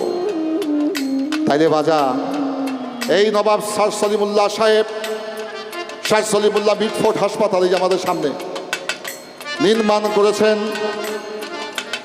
Mitford medical college. বাংলাদেশে এই দেশ স্বাধীন হয়েছে 52 বছর পার হয়ে গেছে, আজ পর্যন্ত কোনো গভর্নমেন্ট, যত সরকার আইসিআর গেছে, এই স্যার সলিমুল্লাহ সাহেব যে মেডিকেল কলেজটা করে হয়ে গেছে, এত বড় একটা মেডিকেল হসপিটাল আজ পর্যন্ত এই 52 বছর কেউ করতে পারে নাই। কথা সত্য না মিথ্যা? তাহলে তারা জীবনে অর্জন করেছিলেন মানুষের কল্যাণের জন্য। ব্রিটিশ গভর্নমেন্ট, আপনাকে বিরক্ত হচ্ছেন আমার কথায়, এখানে বেলায়েত প্রকাশ করবো আমি, এটা ইতিহাস, অন দ্য হিস্টোরি। ঢাকার ইতিহাস যারা অধ্যয়ন করেছেন তারা অবশ্যই জানেন। তাকে নিয়ে যাওয়া, তাকে বন্দি করলেন এই নবাব বাড়ি থেকে, ওয়াইজঘাট থেকে। তাকে নিয়ে যাওয়া হলো নারায়ণগঞ্জ শীতলক্ষার নদীতে, ছোট বাজাও, কথা অনেক দাম, জেনে রাখা ভালো। তাকে বন্দি করলেন একটা লোহার স্টিমারে। ওই স্টিমারটা এখনো আছে, স্টিমারটার নাম হলো টিল। স্টিমারের নাম হইল টিল, মনে হয় এখনো বরিশালে আসা যাওয়া করে। দুই দিকে তার পাখা, একটা হলো গাজী আর একটা নাম ছিল টিল। এই টিল নামক এখনো আছে, এই টিল নামক স্টিমার, ব্রিটিশ আমলের স্টিমার। এটার মধ্যে বন্দী করলেন নবাব সলিমুল্লাহ সাহেবকে। এই ইংরেজের দুঃশাসকের দলের লোকেরা রাতের অন্ধকারে চলে গেলেন নবাব সলিমুল্লাহর কাছে, গিয়ে বলে, নবাব শাহ, তোমার কাছে নাকি পরশ পাথর আছে, যে পরশ পাথরে ঘষা দিলে লোহাও সোনা হয়ে যায়, এই পরশ পাথরটা তুমি কই রাখছো, এটা বাই করে দাও বা বলে দাও। নবাব সলিমুল্লাহ ধমক দিয়ে বললেন, আমার কাছে কোনো পরশ পাথর নাই রে বাপ। দ্বিতীয়বার বললেন, যদি পরশ পাথর তুমি না দাও, তোমাকে এই জাহাজের মধ্যে বিষ প্রয়োগে হত্যা করা হবে। বলে, তোমরা হত্যা করতে পারো, আমার কাছে কোনো পরশ নাই। বলে, তোমার এখনো সময় আছে, তুমি কি মৃত্যুকে ভয় পাও না? কারণ মৃত্যুকে মুসলমান কখনো ভয় পায় না। তবে পরশ বলতে আমার কাছে কিছু নাই, আল্লাহ আমাকে নিজেকেই পরশ করে বানায় বানাইছে। বলে, তার প্রমাণ? বলে, লোহার একটি খণ্ড নিয়ে আসো। ওই লোহার খণ্ড হাতে নিয়ে বিসমিল্লাহির রহমানির রহিম বলে তার প্রিয় মসজিদের কথা স্মরণ করে যখন বিসমিল্লাহ বলে কপালে ঘর্ষণ দিয়েছেন, দেওয়ার সাথে সাথে সেই লোহার খণ্ড স্বর্ণ হয়ে গেছে। তাইলে বোঝে, বেলায়েত শুধু পীর মুর্শিদ প্রকাশ্যে ধরলেই সে বেলায়েত হাসিল করতে পারে না। পরোক্ষ এবং প্রত্যক্ষ এই দুইটা বিষয় যদি কেউ না বোঝে, আমি মনে করি তাদের আমার মতো মানুষের গান গাওয়া সামর্থ্য নেই। তদ্রূপ সেই সলিমুল্লাহ সাহেব, তিনি একজন নবাবী ছিলেন না, তিনি বাহাশা বাবার মতো আউলিয়ার পাইজবি করে তিনি আল্লাহর ওলি হয়ে গেছেন। আজও দেখবেন নবাব বাড়িতে বহুগুলা মাজার, খাজা ওয়াজির হাসান, খাজা নাজমুল হাসান, খাজা আবুজার, এরা এখনো বেঁচে আছেন। তারা আমার সমবয়সী। আমার বিচরণটা কিন্তু অনেক ক্ষেত্রে আমি জ্ঞান আহরণ করার এমন কোনো জায়গা নাই আমি না যাই। পথে প্রান্তরে মুচির সাথে বসে থাকি জ্ঞানকে আহরণ করার জন্য। আমি জ্ঞান পিপাসী লোক। আমি আমার কাজল ভাইয়ের কাছেও শেখার চেষ্টা করি, আমার ছেলের কাছে আমি শেখার চেষ্টা করি। কারণ জ্ঞান কখন কার কাছ থেকে কোন জ্ঞান প্রকাশ পাবে, সেই জ্ঞানে আমার জীবনের মোড় ঘুরিয়ে দিতে পারে, চক্ষের পলকে আমাকে আসমান জমিন ব্যবধান করে দিতে পারে। তাই নবাব সলিমুল্লাহ সাহেবের সময় বাবা বাহাশা ছিলেন শহর কুতুব। তার নির্দেশে, তার দয়ায় কৃপায় এই ঢাকার শহর আবাদ হয়েছে। আমি দেখেছি পাকিস্তানের আমলে বিভিন্ন পীরের দরবার থেকে বাবা বাহাশার দরবারে ফুলের তোড়া সিন্নি সওলত দিয়া তারপরে তারা নিজের ওরস করেছে, এখনো করে। তাহলে বোঝা যায় এই মানুষ আছে, মানুষের যার বিশ্বাস আছে, চৈতন্য জ্ঞান যার হইয়াছে, তার সাথে করলে না জানা মানুষ যতন কর যতন, অযতনে ধন মিলবে। বহু তর্কে তো দিন বয়ে যায়, বিশ্বাসে ধনী কটে পায়। দরবেশিরা সেই দেখে বলে লালন কি, শিরা সেই দেখে বলে লালন কে, কুতর্কে দোকান তুই করিস নে। আর মানুষ গুরু নিষ্ঠাজার ভাবে, মানুষ গুরু নিষ্ঠাজার।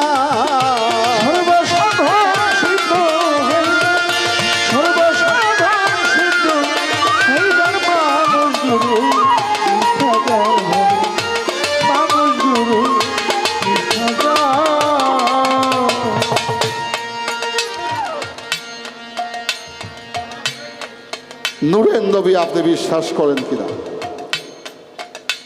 আমি এক বাক্যে উত্তর দিতে পারি। আমি একবার নয়, শতবার নয়, শত সহস্রবার নয়, যতদিন আমাকে পৃথিবীতে আল্লাহ বাঁচিয়ে রাখবেন আমি ততদিনই বিশ্বাস করব আল্লাহ নবী নূরের তৈরি। ওরা স্বীকার করবে না যারা নবীকে মানে না, ওরা ইহুদি নাসারা, কাফের, মুশরিক, মুনাফিক, ওরা কখনো নবীকে নূরের নবী স্বীকার করে না। ওরা বলে নবীকে মাটিই তৈরি, বলে নাউজুবিল্লাহ। তাই আমি নবীকে বলে নূরের নবী। এখন ভাই আমার কাছে প্রশ্ন করেছেন আপনি মানেন কিনা, আমি বললাম যে আমার জীবনে যতদিন প্রাণ আছে আমি ততদিন আমার নবীকে আমি নূরের নবী বলি স্বীকার করবো, মানব। এবার আসা যাক আমার হাতের তালুটা, আপনারা দেখছেন না? আপনারা কিন্তু দেখছেন, আমি কিন্তু দেখি না। আপনারা তালু দেখছেন, আমি দেখতেছি পিছন। আচ্ছা, এই হাতটা যদি আলো হয়ে যাইতো তাহলে সামনেও আলো, পিছনেও আলো, ডাইনেও আলো, বামেও আলো। আমার নবী তিনি ছিলেন নূরের তৈরি আলো, জ্যোতিময়। তিনি আওয়ালেও আলো, জাহেরেও আলো, বাতুনেও আলো। আলোময় নবী, পুণ্যময়, জ্যোতিময় আমার নবী, নূরের নবী। তাই নবীর আমার ছায়া ছিল, ছায়া ছিল না। আল্লাহর ছায়া আছে, গায়া নাই। কাজল ভাই শোনো ঘটনা। আল্লাহ নবী মিরাজে গেল, আল্লাহ নবী বায়াত হইয়াছিল। এবার বায়াত হওয়ার পরে দেখে ডাইন হাতকে বাম হাতকে ধরে রেখেছেন আমার দয়াল নবী। ভালো আমাকে প্রশ্ন করেছেন, ভাই এখানে বেলায়েতের কি হইল? আমি পূর্বের আসরে, প্রথম আসরে বলেছিলাম, যার প্রাণ আছে সে গান গাইতে পারে, যার প্রাণ আছে সে গান শুনতে পারে, যার প্রাণ নাই সে গান গাইতে পারে না, যার প্রাণ নাই সে গান শুনতেও পারে না। তাইলে এই দয়াল নবীর বুকের ভিতরে যে মালিক প্রভু আত্মা ছিল, এই আত্মা ছিল বলে সে মুরিদ হইতে পারছে।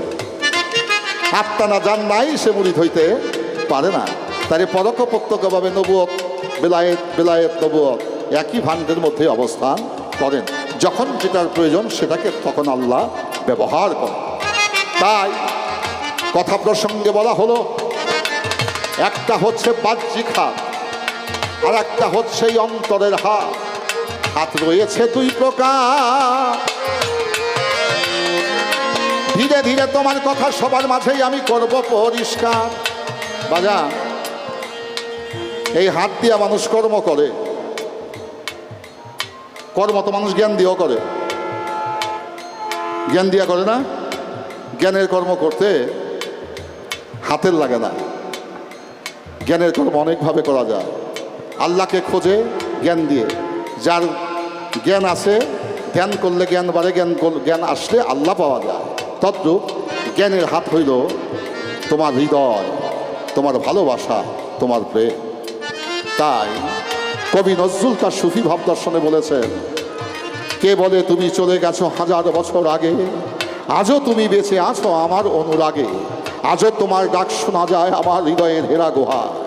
হে মোহাম্মদ, তোমার নামে একই মধু, মেটে না হযরত, আমার মেটে না হযরত।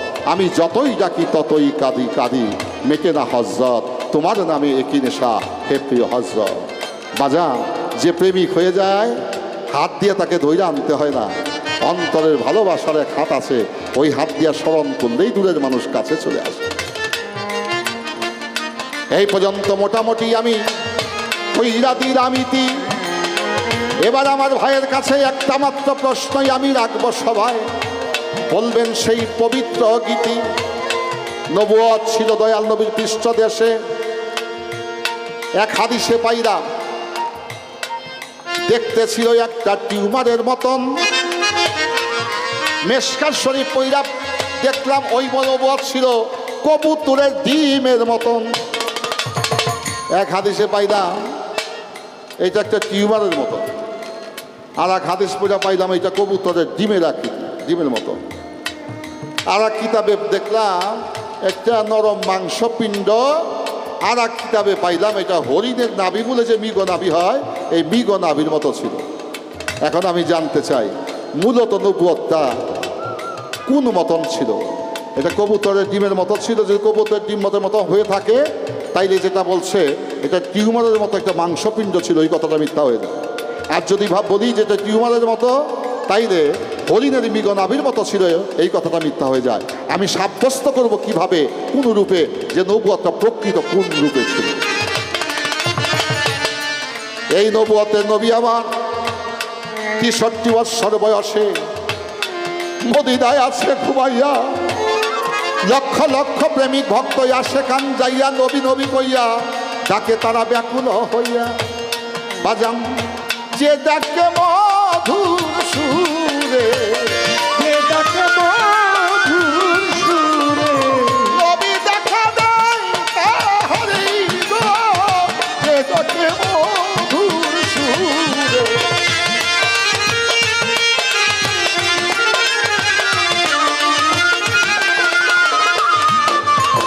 আমি আমি শতভাগ বিশ্বাস করি, বিন্দুমাত্র আমরা বিশ্বাস করি। যদি নবী না থাকতো তাহলে লক্ষ কোটি মানুষ প্রতি বছর দয়াল নবী রওজায় গিয়ে দুই চোখের পানি ছেড়ে কাঁদতো না। আমার প্রশ্ন ছিল, আপনি তো মদিনায় ঠিকানা কইলেন, আমি আজকে এই আসরে দেখতে চাই এই নবুয়ত এই আসরে কোন জায়গায় আছে, আমার নবী আসরে কার কাছে কোন জায়গায় আছে, এই কথাটা বলে দিলে আমি খুব খুশি হব। এটা উপসংহারের হইল প্রশ্ন। এবার আমার যে প্রশ্ন, এই নবুয়ত দেখতে কেমন, তার আকৃতি প্রকৃতি কি ছিল, আমরা কোনটাকে সাব্যস্ত করব, এবং এই নবুয়তে একটি অংশ কিয়ামতের আগ পর্যন্ত পৃথিবীতে থাকবে, আমার জানা দরকার এই নবুয়তের অংশটা পৃথিবীতে কার কাছে কিভাবে থাকবে, তার ভাব কি, তার হাকিকত। সর্বসাধন সিদ্ধ হয় তা, সর্বসাধন সিদ্ধ হয় তা, সর্বসাধন সিদ্ধ হয় তার মানুষ গুরু নিষ্ঠা যা হবে মানুষ গুরু নিষ্ঠা যা।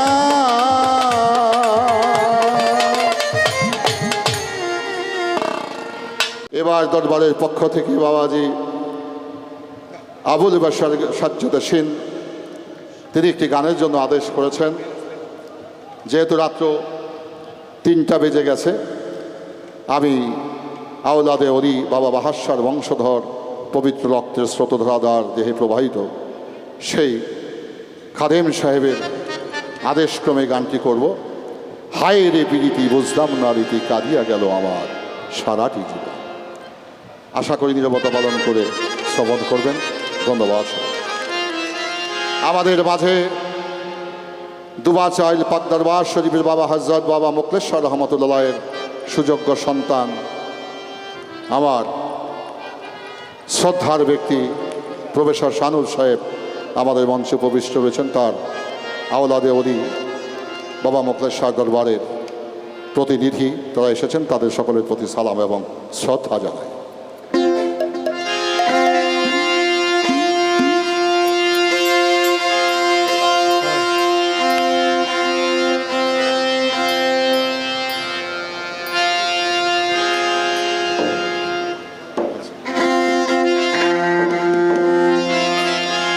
মূলত বাবা বাহাশার এই পবিত্র পদ বেয়ে তার রুহানি সন্তান যারা হয়েছিলেন, হযরত বাবা রাহাত আলী শাহ রহমতুল্লাহ, হযরত রাহাত আলী শাহ রহমতুল্লাহের ভক্ত ছিলেন দয়াল বাবা গণিশা হযরত বাবা মুখলেশ্বর রহমতুল্লাহ।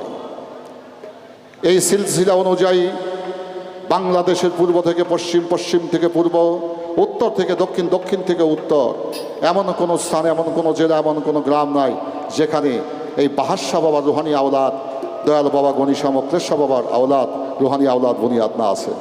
তাই বাজান, কামে জন্ম দেওয়া যায় 2-4 জন, আর যদি সে আল্লাহর প্রেমের প্রেমিক হয়, সে চোখের পলকে জন্ম দিতে পারে লক্ষ কোটি সন্তান।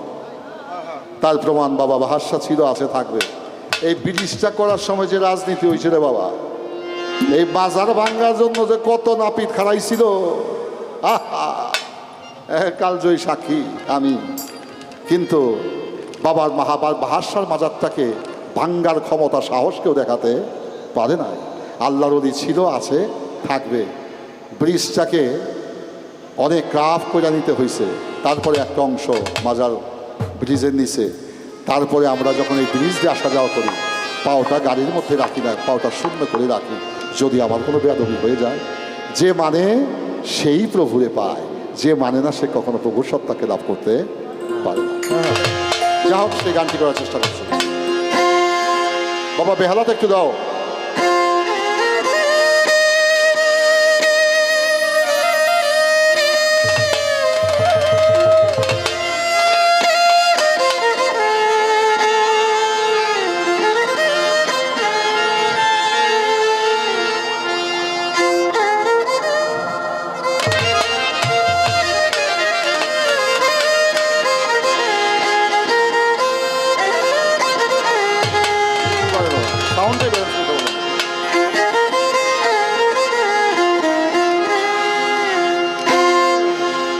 হায় রে পিরিতি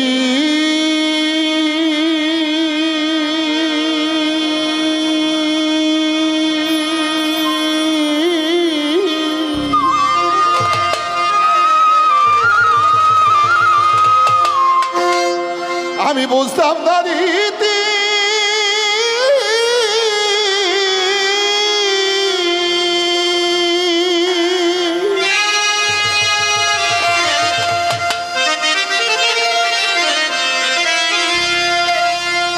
কাঁদিয়া গেল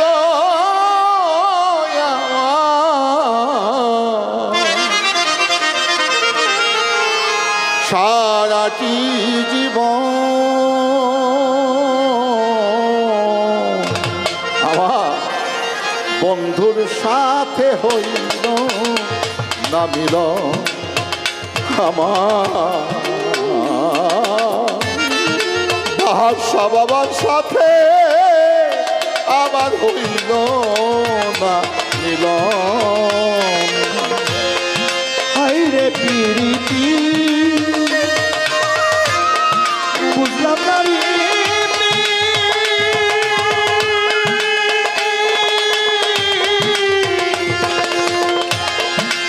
কাঁদিয়া গেল আমার সারাটি জীবন বন্ধুর সাথে হইল না মিলন আমার বন্ধুর সাথে হইল না মিলন। বড়ই আশা করে আমি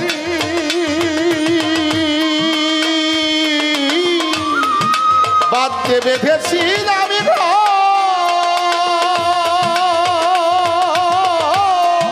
না জানি কোন অপরাধে করল বন্ধু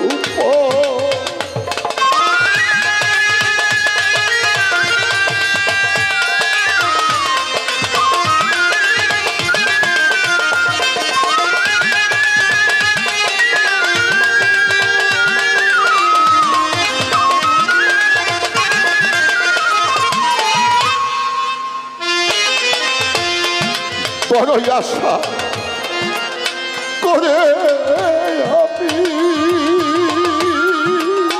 করি সাবনের ভাষা বেঁধেছিলাম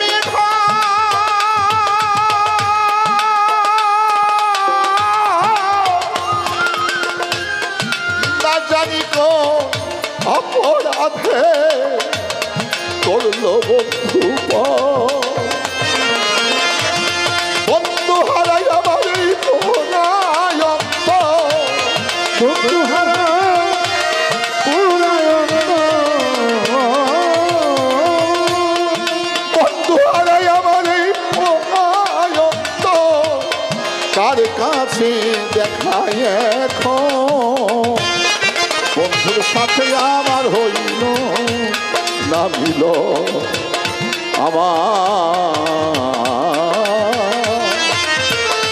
বাহাসা বাবার সাথে আমার হইল না মিলন। হাইরে পিরিতি বুঝলাম না রীতি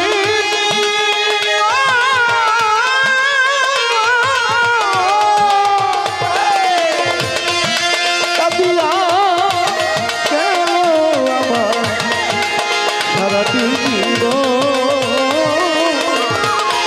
বন্ধুর সাথে হইল না মিলন আমার বন্ধুর সাথে হইল না মিলন।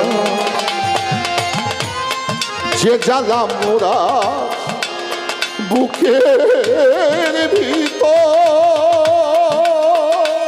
আমি সইতে পারি না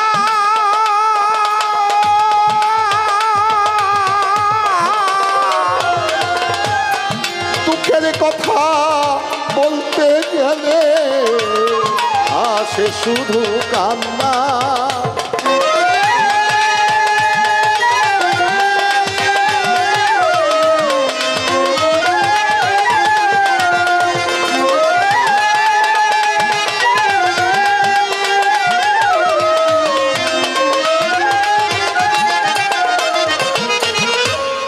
যে জ্বালায় আমার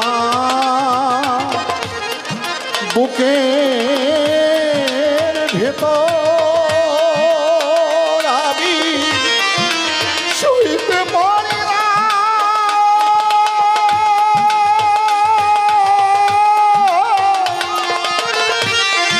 দুঃখের কথা বলতে গেলে আসে শুধু কান্না। আমার হৃদয় ভরা যে বেদনা, হৃদয় ভরা যে বেদনা, বাবা বাহাশায় আমার বদলাশায় আমার তালিশায় আমার গরিশা জৈনতির পাঠান শাহ দয়াল দে ও দয়াল রে, যে জ্বালা মোর আমার এই বুকের ভিতর আমরা সহিতে পারি না। দুঃখের কথা বলতে গেলে আমার আসে শুধু কান্না। আমার হৃদয় ভরা যে বেদনা, হৃদয় ভরা যে বেদনা,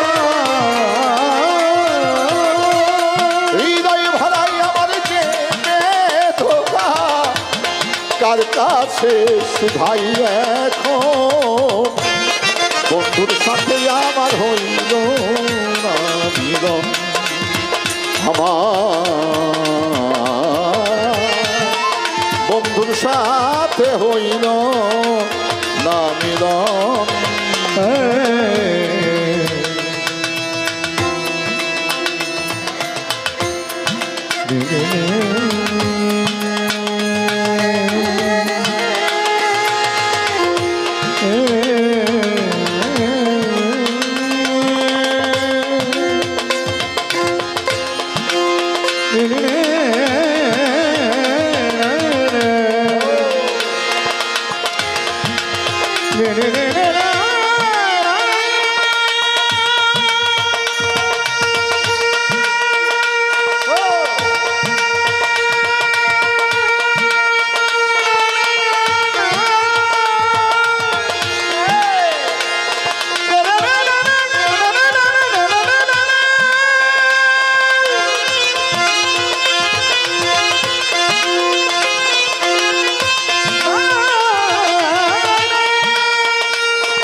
বন্ধুর সাথে হইল না মিলন, আমার বন্ধুর সাথে হইল না মিলন।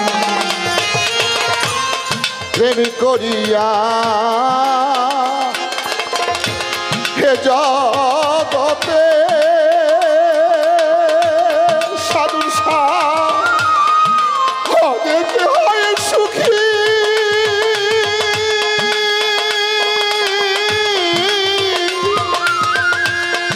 ভালোবেসে কর্ম দোষে হলে আমি দুঃখী।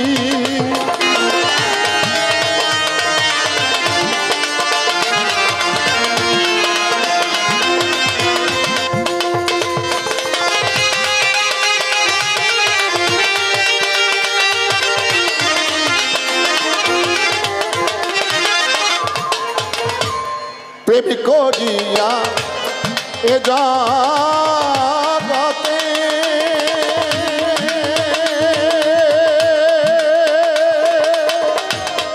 বহর্ষা অনেকে হয় সুখী,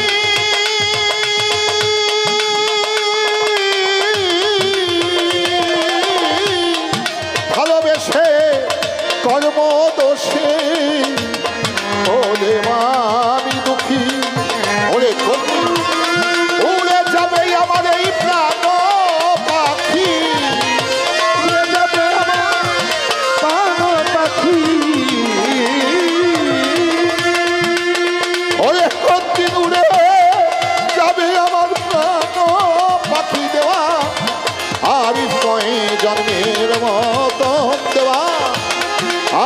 কয়ে জন্মের মতো বন্ধুর সাথে আমার হইল না মিলন আমার বাহারশা বাবার সাথে হইল না মিলন হাইরে প্রীতি বুঝলাম না রে।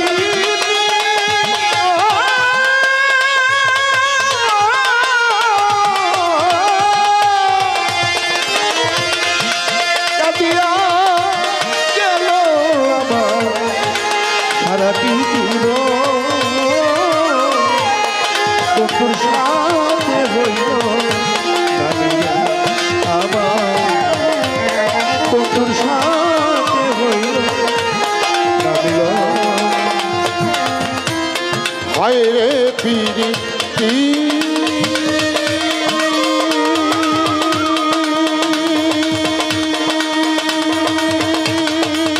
আমি বুঝতাম না রীতি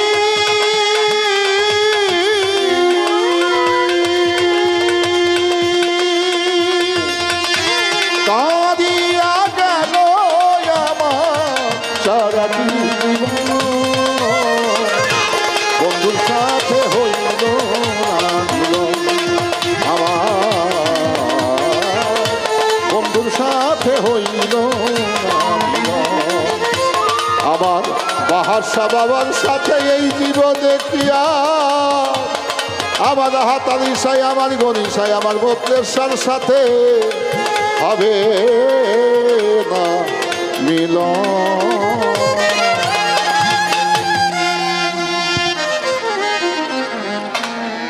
একেবারে শেষের দিকে চলে এসেছি। 4টায় আমাদেরকে কর্তৃপক্ষ বলেছে ছেড়ে দিতে হবে। ভাইয়ের প্রশ্ন আছে আমার কাছে, আমি অল্প কথায় জবাবগুলি আগে দিয়ে দিই। প্রশ্ন হলো তার, রসুল আকরাম সাল্লাল্লাহু আলাইহি ওয়াসাল্লাম দয়াল নবীজির পৃষ্ঠদেশে যে মোহরে নবুয়ত ছিল এক একজন এক একভাবে ব্যাখ্যা দিয়েছে। একটি শব্দ তিনি উচ্চারণ করেছেন, আমি সেই শব্দটি উচ্চারণ করব না। কবুতরের ডিমের ন্যায় বলা যায়, ন্যায় কবুতরের ডিম না, কবুতরের ডিমের মতো ন্যায়, ওই রকম। রসুল আকরাম সাল্লাল্লাহু আলাইহি ওয়াসাল্লাম তিনি যখন সর পর্বতের গুহার ভিতরে ছিল, তখন তিনি যখন গুহার ভিতরে হযরত আবু বকর সিদ্দিক রাদিয়াল্লাহু তাআলা আনহু সহ চলে গেলেন, তখন সেখানে মাকড়াসা এসে জাল পাতল, আর সেখানে গিয়ে কবুতর ডিম পেড়েছিল। এটা বিশাল ব্যাপার। মাকড়াসা, রমিজ সবাই খেয়াল করো, মাকড়াসা জাল পেতেছিল আর কবুতর গিয়ে সেখানে ডিম, লড়বি চড়বি না, লড়বিও না, কবুতর সেখানে গিয়ে ডিম পেড়েছিল। এটা শুনে রাখ, ভবিষ্যতে কাজে দিবে। যদি গায়ক হইতে চাস তাই তো গায়ক হইতে পারবি না ভালো। তাহলে রসুলকে যখন মারার জন্য 40 জন সৈনিক বাছাইকৃত মক্কা থেকে রসুলের পিছু নিল, তারা সেই মাকড়াসার জাল দেখে, কবুতরের ডিম দেখে যে এত অল্প সময়ের মধ্যে এখানে মাকড়াসার জাল পাততে পারে না আর কবুতরও ডিম পারতে পারে না, তারা এই চিন্তা ভাবনা করে সেখান থেকে ফেরত আসলেন। ঘটনাটা অনেক বড়, এটা বললে আমার অনেক সময় লাগবে, যেহেতু হাতে সময় কম। তাহলে কবুতরের ডিমের ন্যায় সেই ডিম কিন্তু রসুলকে উপকার করেছে, কবুতর উপকার করেছে। কাফেররা তো রসুলকে পাইলেন না ওই সর পর্বতের গুহার মধ্যে, আর মাকড়াসার জাল পাতলেন, কবুতর ডিম পারলেন। এটা কবুতরের ডিমের ন্যায় বলা যায়, কিন্তু আরেকটি শব্দ যে ব্যবহার করেছে এটা আসলে ওহাবি মার্কা কথা। ভাই, এটা আমারে যদি কেউ মন্দ বলে আমার যায় আসে না, কে কি বললো আমার কোনো কিছু যায় আসে না। এটা ওহাবি মতবাদ। ওই শব্দটাই যেন বাউলরা উচ্চারণ না করে। আমার এক বাউলের সাথে খুব ঝগড়া হয়েছিল এই আলোচনা নিয়ে। যেহেতু সময় নেই, আপনি বলতে পারবেন না, এর জন্য আমি বেশি বলবো না। তাহলে বিষয়টা হলো ওই রকমই যে ওটা এইটুকু কথা বলা যায়, যেহেতু রসুলের জীবনটা সেখানে কবুতরের ডিমের জন্য বেঁচে ছিল। সুবহানাল্লাহ বলবেন না একবার? গেল একটি কথা। এবার আসলো রসুল আকরাম সাল্লাল্লাহু আলাইহি ওয়াসাল্লাম, তিনি বর্তমানে এইখানে কোথায় আছে? এমন জায়গা নাই যেখানে রসুল নাই। আমি এমন একটা জায়গা দেখি না যেখানে রসুল নাই। কুল মাকলুকাতের যে সৃষ্টির সূচনাটা, সেই সূচনাই হয়েছিল মুহাম্মদ সাল্লাল্লাহু আলাইহি ওয়াসাল্লামের নূর দ্বারা। এমন একটা জায়গা কি আছে? যদি মাউতের কথাটা বলি, এইটার মধ্যে রসুল আছে। এমন একটা বালুর কণা নাই যেখানে আমার রসুল নাই। রসুল সর্ব জায়গায় বিরাজিত, জলে স্থলে ভূমণ্ডলে আসমানে চন্দ্র সূর্য গ্রহ দ্বারা যা কিছু আল্লাহ পাক মাকলুক সৃষ্টি করেছেন, এই 18,000 মাকলুকাতের মধ্যে আমার রসুল নিহিত আছে। সুবহানাল্লাহ। সুবহানাল্লাহ। তার আরেকটি কথা গেল, আমার কিন্তু এখানে কথা ছিল, যেহেতু বলতে পারবো না, এর জন্য আর আমি আপনার কাছে কথা রাখলাম, আমি শুধু বাস দিয়ে যেতেছি। আরেকটি কথা, যে রসুল সাল্লাল্লাহু আলাইহি ওয়াসাল্লাম দয়াল নবীজির নবুয়তের রিসালাত, এটা কিয়ামতের আগ পর্যন্ত থেকে যাবে, ধ্বংস হবে না। কোথায়? হযরত বাবু বাজারে যে হযরত বাহার শাহ রহমতুল্লাহ আলাইহি, বাবা মুকলেশ শাহ, বাবা গনি শাহ, বাবা রাহাত আলী শাহ, বাবা ইলিয়াস শাহ গোলবদলী, শাহজালাল শাহপরান, শাহ আলী বগদাদি, শরফুদ্দিন চিশতি, কামুচান বাবা জিন্দাপীর, ওলিয়া উলিয়া যারা, তারা কি করে? তারা সুস্বপ্নের অধিকারী হয়, যেটাকে মুবাসসিরাত বলেছে। মুবাসসিরাত কি? বুখারী শরীফ 5ম খণ্ডের মধ্যে আসছে। মুবাসসিরা শব্দের অর্থ হচ্ছে সুস্বপ্নের অধিকারী। সুস্বপ্ন দেখলেন কে? সুস্বপ্ন দেখেছিল এক ব্যক্তি। পৃথিবীর যত আশিক আছে, সমস্ত আশিকের আশিক, নাম হলো তার আশিকের রাসূল হযরত ওয়াইস করুন। কি দেখলেন? একদিন নবীজিরে স্বপ্নে দেখি পাগল হয়ে গেছে। এই যে পাগল হয়েছে, স্বপ্নে দেখছে কিন্তু বাস্তবে দেখেনি রসুলকে। স্বপ্নে দেখেই আশিকের রাসূল ওয়াইস করুনি পাগল হয়ে গেলেন। রসুল যা করলেন তিনি তাই করে রসুলের এমন একজন আশিক হলেন, সমস্ত আশিক পিছনে পড়ে গেল। আর আমার রসুল শুধু ওই আশিকের জন্যই কাঁদতেন। ওই ইয়েমেনের দিক তিনি ঘুরে ঘুরে কাঁদতেন আর বলতেন, আমার পাগলের কথা মনে পড়েছে, আশিকের কথা মনে পড়েছে। এই আশিক স্বপ্নে দেখেছিল, এটাকে মুবাসসিরাত বলা হয়। আর কোনো কথা বলবো না, ভাইয়ের সাথে আমার কোনো তর্ক নাই। বাউলরা এমন এক পর্যায়ে চলে গেল যে মুখ দেখা দেখি হবে না, মরে গেলে এক বাউল আরেক বাউলকে দেখতে যাবে না, এই একটা অবস্থার সৃষ্টি হয়ে গেল। আমার মনে আছে সোয়ারি ঘাটে বড় সিল দিয়ে গান হয়েছিল। মায়েরানী, মরহুম মায়েরানী চলে গেছে, আল্লাহ তাকে জান্নাত নসিব করুক। সোয়ারি ঘাটের একেবারে নামায় গান চলতে লাগলো, রাত্রে গান আরম্ভ হয়েছে। 25-30 বছর আগের কথা। কোরআন হাদিস নিয়ে আলোচনা হচ্ছে, মায়ানির সাথে আমার খুব যুদ্ধ হচ্ছে গানে। সকাল হয়ে গেছে, যখন দিনের বেলা গান চলতেছে, বড় বড় সিল হইল 3টা। কারে দিবে কমিটি এটা নির্ণয় করতে পারতেছে না। এই সোয়ারিঘাটে এখন ওনারা আছে কিনা আমি জানি না, মনে হয় নাই, বহুদিন আগের কথা। সাক্ষ্য ব্যাপারী তখন বেঁচে ছিল। তো তখন ওই সিল কাকে দিবে, আমাকে দিবে নাকি মায়েরানিকে দিবে, এটা তারা বিচার করতে পারতেছিল না। অবশেষে সকালবেলা সেখানে গান শোনার জন্য, মানে আমাদের বিচার করার জন্য চলে আসলেন কে? আমার বাবা, তখন বেঁচে আছে, মাথাল কবি রাজ্জাক দেওয়ান। চলে আসলেন ফতুল্লার আবু সরকার কাকা, চলে আসলেন জয়পাড়ার পরশালী দেওয়ান সাহেব, তারা বড় বড় গায়ক, অনেক বড় বড় গায়ক। চলে আসলেন দলিলউদ্দিন দাদা ভাই, সেই আজকে যে ইমন মারা গেল ইমনের বাবা। চলে আসলেন শামসু কাকা, প্রায় 8-10 জন গায়ক, তারাও ঢাকার শহরে। কারণ তখন হইলো ওই ঢাকায় গান হইতো, এটা হইলো রজ্জবের চাঁদ ছিল। রজ্জবের চাঁদে এমন কোনো গলি নাই সেই গলিতে গান হইতো না। আর আমি গান গাই নেই, ঢাকা শহরে এমন একটা গলি নেই যে গলিতে আমি গান করি নেই। একেবারে মেইন ঢাকার শহরে সংসদ ভবনের রাস্তার উপরে আমি রজ্জবের চাঁদে গান করেছি, এটা আমার মনে আছে। তারা এসে এমন একটা প্রেম দিল, বললো যে তোমরা যা ঝগড়াঝাটি হয়েছে সিলটিল বুঝি না, 2টা করে গান গাও। 2টা করে গান করলাম, আমাদেরকে মিলাই দিল। আগের দিনের বাউলরা ভাই সরল ছিল। আমার মনে হচ্ছে ভবিষ্যৎটা এমন আসতেছে, এক বাউল মরে গেলে আরেক বাউল দেখতে যাবে না। মনের মধ্যে বড় কষ্ট লাগতেছে। আল্লাহ যেন সবাইকে বুঝার তৌফিক দান করে, সবাই যেন ভালো থাকে। আর কিছু বলবো না। আমার হযরত মুকলেশ শাহ রহমতুল্লাহ আলাইহি যে দরবারে আমি গিয়েছি দুয়া চাইল, ওনার ঔরজাত সন্তান আমাদের প্রফেসর শানুসা, তিনি আসছেন। তার প্রতি আমার শ্রদ্ধা ভক্তি সালাম। আমার জৈনুদ্দিন পাঠানের সন্তান আমাদের সোহরাব পাঠান ভাই আসছেন। আর শাওন পাঠান বাবাজি, তার মাধ্যমে এখানে আমার আজকে আসা। কারণ এই আশাটা হচ্ছে 5 বছর ধরে খালি আমার আনি। আগে কিন্তু গান করে গেছি, একবার ওই একটু সমস্যা হয়েছিল, ওইখানে গান করলাম। তো সময় সুযোগ তো নাই, বলতে বেশি পারলাম না। আমার এই শানুসার লেখা একটা গান ছোট করে করি, তারপর আমার পাগলের একটা গান করে বিদায় নিব। ভুল ত্রুটি আরিফ ভাই আপনি মনে কিছু নিন না। আমি কথাটা বলি এইভাবে যে আমরা ভাইরা যদি একেবারে বিল করে গান করি, মানুষের দুই ভাই আইসে এরা বিল করে গান করে, আছে না কিছু মানুষের মনে সন্দেহ। প্লেয়ার যখন মাঠে নামে তখন কিন্তু কেউ খাতির করে না কেউ। আর আমি তো নাই, সারা জীবনই নেই, কেউ খাতির করে গান গেলি। বড়কে শ্রদ্ধা করছি, ছোটকে স্নেহ করছি, যতদিন বেঁচে আছি এটাই করব। খাতির করে গান গাবো না ভাই, আপনি আমার যতই আলু পাম দেন।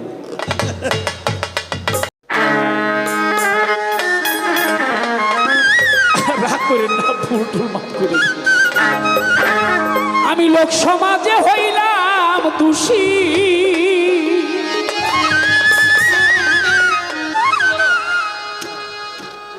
বি রমিজ আমার ছোট ভাই, রমিজকে খুব ভালোবাসি। 600 টাকা আজকে দিছি যে ওর পকেট থেকে নিয়েই ওরে দিছি।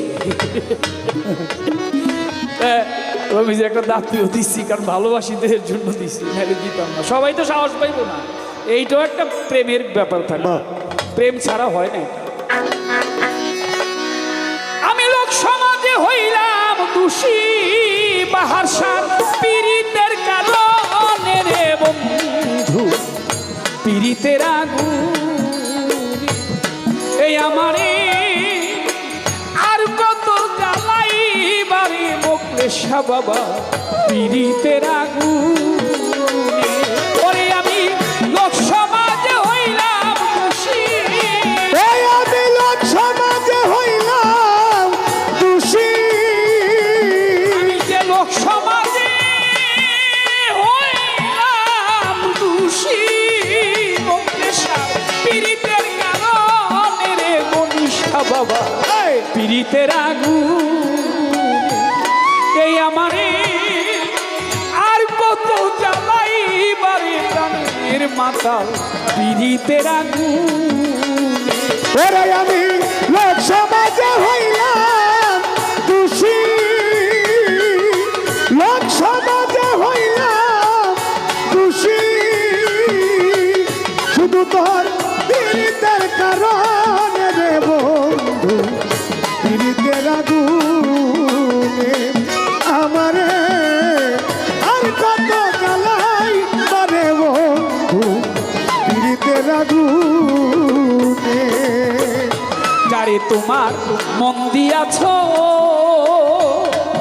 মোকলেশা বাবা, গলিশা বাবা, বাহারশা বাবা, যারে তোমার মন দিয়াছ গোলবদনি, আদরে যত রে বন্ধু, আদরে যত রে বন্ধু। যারে তোমার মন দিয়াছ, যারে তোমার জানে, যারে তোমার মন দিয়াছ, আদরে যত নে বন্ধু, আদরে যত ও বাহারশা বাবা, যারে তোমার মন দিয়াছ দরদি, আদরে যত রে বন্ধু, আদরে যত। দুশ্মনের পাইয়া তারে বন্ধু, ওরে দুশ্মনের পাইয়া তারে বন্ধু, দুশ্মনের পাইয়া তারে বাহারশা, দুশ্মনের পাইয়া তারে বন্ধু, ভুলাইল কেমন রে বন্ধু, পীড়িতের আগুনে আমারে আর কত জ্বালাই বারে বাহার সাতর, পীড়িতের আগুনে আমারে আর কত জ্বালাই বন্ধু পীড়িতের আগুন। বন্ধু বন্ধুরে না পাওয়ার জ্বালা, আরে আমার বাহার সারে আমার মুখলে সারে না পাওয়ার জ্বালা। বনিশা বাবা যে হারায় সে জানে রে বন্ধু, যে হারায় সে জানে রে বন্ধু। বন্ধুরে হারানোর ব্যথা এ আমার বাহার সাদে আমার দয়াল রে এ বন্ধুরে না পাওয়া ব্যথা ওরে আমার দয়াল রে হারানোর ব্যথা। যে হারাই সে জানে রে বন্ধু, যে হারাই সে জানে। ও ভাষা বন্ধুরে না পাওয়ার জ্বালা, ওরে আমার মুখলে সারে আমার মাতাল রেহা রানুর ব্যথা। ও দরদি যে হারায় সে জানে রে মালিক যা, যে হারায় সে জানে। তুমি নিষ্ঠুর কি বুঝিবা বলো, ওরে তুমি নিষ্ঠুর কি বুঝিবা, বলো তুমি নিষ্ঠুর কি বুঝিবা রে বন্ধু, তুমি নিষ্ঠুর কি বুঝিবা। মাথা ভাঙিলে পাশানে রে বন্ধু, পীড়িতের আগুন এই আমারে আর কত পোড়াইবারে বাসা। পীড়িতের আগুন সমাজে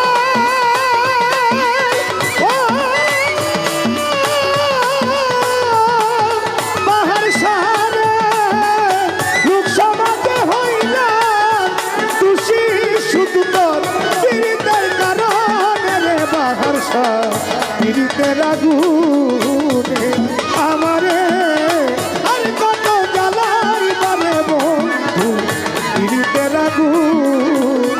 ও বন্ধু দয়া যদি না হয় তোমার, বাহার বাবা দয়া যদি তোরে বন্ধু, মায়া যদি না হয় তোমার বন্ধুরে, দুঃখী শানুর গানে রে বন্ধু, এই দুঃখী শানুর গানে বাহার সাথে ও দয়াল বাহার সাথে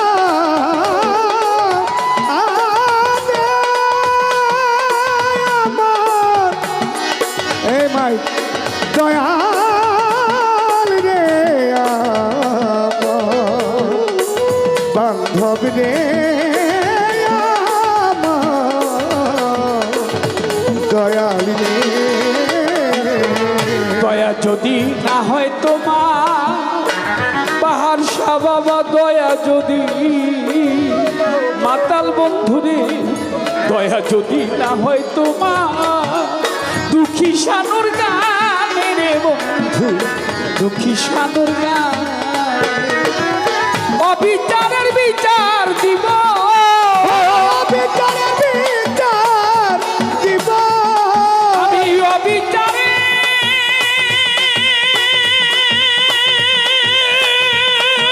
বিচার দিব একদিন আল্লাহর সামনে রে বন্ধু, পীড়িতের আগুন এই আমার। আমারে আর কত জ্বালাই বারে বন্ধু পীড়িতের আগুনে আমারে আর কত জ্বালাই বারে বন্ধু পীড়িতের আগুনে। বন্ধুরে হারানোর জ্বালা, ওরে বন্ধুরে না, বন্ধুরে না পাওয়ার জ্বালা, আমার বন্ধুরে হারানোর ব্যথা। বাহারসা যে হারায় সে জানে রে বন্ধু, যে হারায় সে জানে রে বন্ধুরে হারানোর ব্যথা যে হারাইছে জানে রে বাহারসা, যে হারাইছে জানে। তুমি নিষ্ঠুর কি বুঝিবা ওরে তুমি নিষ্ঠুর